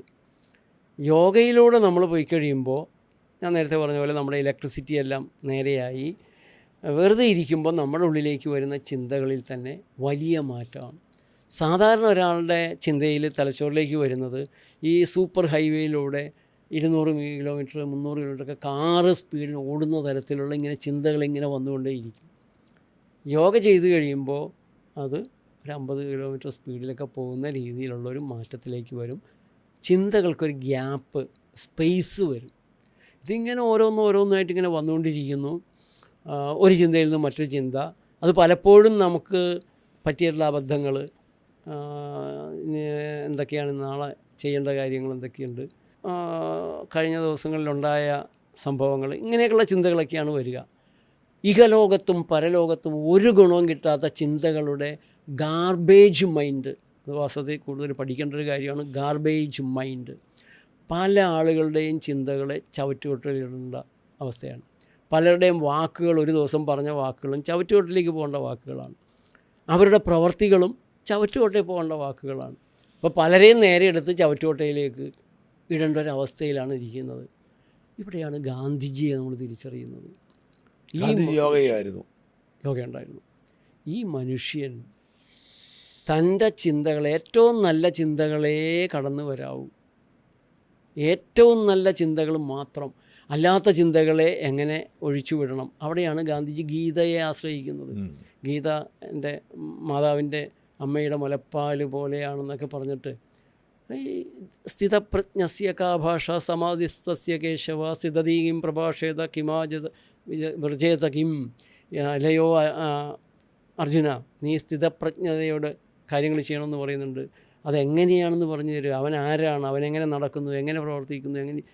അപ്പോഴാണ് ഭഗവാൻ ഈ ഉപദേശം നൽകുന്നത്. അതിൽ ഒരു 4 വരി ഏതൊരു മനുഷ്യനും നമ്മുടെ സ്കൂളുകളിൽ പഠിപ്പിക്കേണ്ട ഒരു സാധനമാണ്.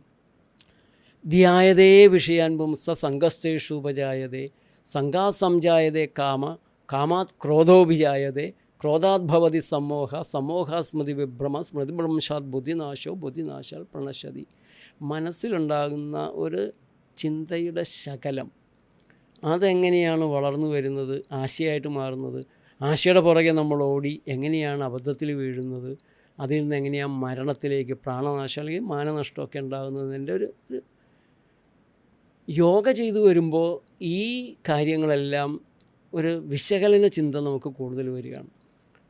നേരത്തെ പറഞ്ഞ പോലെ ബീറ്റ വേവ്സിന് പകരം ആൽഫയും തീറ്റയും ഒക്കെ വരുമ്പോൾ ഈ ഒരു വിശകലനം, ജഡ്ജിങ്ങിൻ്റെ പവർ കൂടും. അതോടെ വേണ്ടാത്ത ചിന്തകൾ തനിയെ കുറയാൻ തുടങ്ങി, അല്ലെങ്കിൽ വ്യക്തി തന്നെ മാറ്റാൻ തുടങ്ങി. വാക്കുകൾ പോലും വേണ്ടത് അറിയാതെ വരുന്ന, ഓട്ടോമാറ്റിക്കായിട്ട് വരുന്ന നിരവധി മാറ്റങ്ങൾ. ഈ ജോൺ ഹോപ്കിൻസിൻ്റെയും കേംബ്രിഡ്ജിൻ്റെ ഒരു പഠനം ഇതുപോലുള്ള കാര്യങ്ങളിലേക്ക് പോയിട്ടുണ്ട്. അപ്പോൾ ഒരു മനുഷ്യൻ്റെ വ്യക്തിപരമായി മാത്രമല്ല, ഇത്തരത്തിൽ മാറ്റം വരുന്ന മനുഷ്യർ സമൂഹത്തിൽ നിറഞ്ഞു കഴിഞ്ഞാൽ സമൂഹം മാറിയില്ല. അപ്പോൾ ആത്മീയമായിട്ട്, ആത്മീയത, ഇപ്പോൾ ആത്മീയം എന്ന് പറയുമ്പോൾ നേരെ സ്വർഗത്തിലേക്ക് പോകുന്ന ആത്മാവിനെക്കുറിച്ചൊക്കെ ചിന്തിച്ചല്ലാതെ പ്രപഞ്ചവുമായി ലയിക്കുന്ന ഒരു ആ എനർജിയുടെ തലത്തിൽ ആലോചിച്ചാൽ ഒരു കുഴപ്പമില്ല. മനസ്സിൻ്റെ, ശരീരത്തിൻ്റെ സുസ്ഥിതി, രോഗം വരാതെ ജീവിക്കാൻ ഇന്നത്തെ കാലത്ത് യോഗ ചെയ്യണം. പ്രകൃതി ഭക്ഷണം, യോഗ ചെയ്യുന്നവർ യമനിയമങ്ങൾ കൂടെ പാലിക്കണമെന്നുണ്ട്. അഹിംസ, സത്യാസ്തേയ, ബ്രഹ്മചര്യ, സംഗ്രഹ എന്നൊക്കെ പറയുന്ന ആ കൂടെ കഴിയുന്നത്ര ചെയ്തു കഴിഞ്ഞാൽ പിന്നെ ഈ വെള്ളത്തിൽ കിടക്കുന്ന വഞ്ചിയെ പോലെ പതുക്കെ അങ്ങ് ഒഴുക്കിനനുസരിച്ച് അങ്ങ് പോയിക്കോളും. ഓട്ടോമാറ്റിക്കായിട്ട് നിങ്ങളുടെ ഉള്ളിലേക്ക് വരും. അതുകൊണ്ട് കഴിയുന്നത് പോലെ യോഗ ചെയ്യാൻ അല്പം സമയം 5 മിനിറ്റെങ്കിലും കണ്ടെത്തുക. ലൂസനിങ് എക്സസൈസ് എങ്കിലും ചെയ്യുക. ആയുഷിൻ്റെ 45 മിനിറ്റുള്ള പ്രോട്ടോക്കോളുണ്ട്. വേൾഡ് ഹെൽത്ത് ഓർഗനൈസേഷൻ്റെ യോഗ ആപ്പ് ഇന്ന് തന്നെ ഒന്ന് നോക്കണം. അങ്ങനെ വളരെ ആരോഗ്യത്തിൻ്റെ ആനന്ദത്തിലേക്ക് പറന്നുയരാൻ നമുക്ക് ഈ യോഗാ ദിനത്തിൽ ഒരു തീരുമാനമെടുക്കാം. യോഗ ഇന്ന് തുടങ്ങി ആരംഭിക്കാം. എനിക്ക് തോന്നുന്നു നമുക്ക് അവസാനിപ്പിക്കാം. എന്തായാലും എല്ലാ പ്രിയപ്പെട്ട പ്രേക്ഷകർക്കും ഒരിക്കൽ കൂടി യോഗ ദിനത്തിൻ്റെ ആശംസകൾ. ഈ ഇന്ന് നമുക്ക് കിട്ടിയ ഈ അറിവ്, ഈ അനുഭവം നമ്മുടെ ജീവിതത്തിൽ പകർത്തി കുറച്ചൊക്കെ നമുക്ക് ജീവിതത്തിൽ വിജയിക്കാൻ കഴിയട്ടെ എന്ന് പ്രാർത്ഥിക്കുന്നു. ജേക്കബിന് പ്രത്യേകം നന്ദി. സന്തോഷം. Thank you.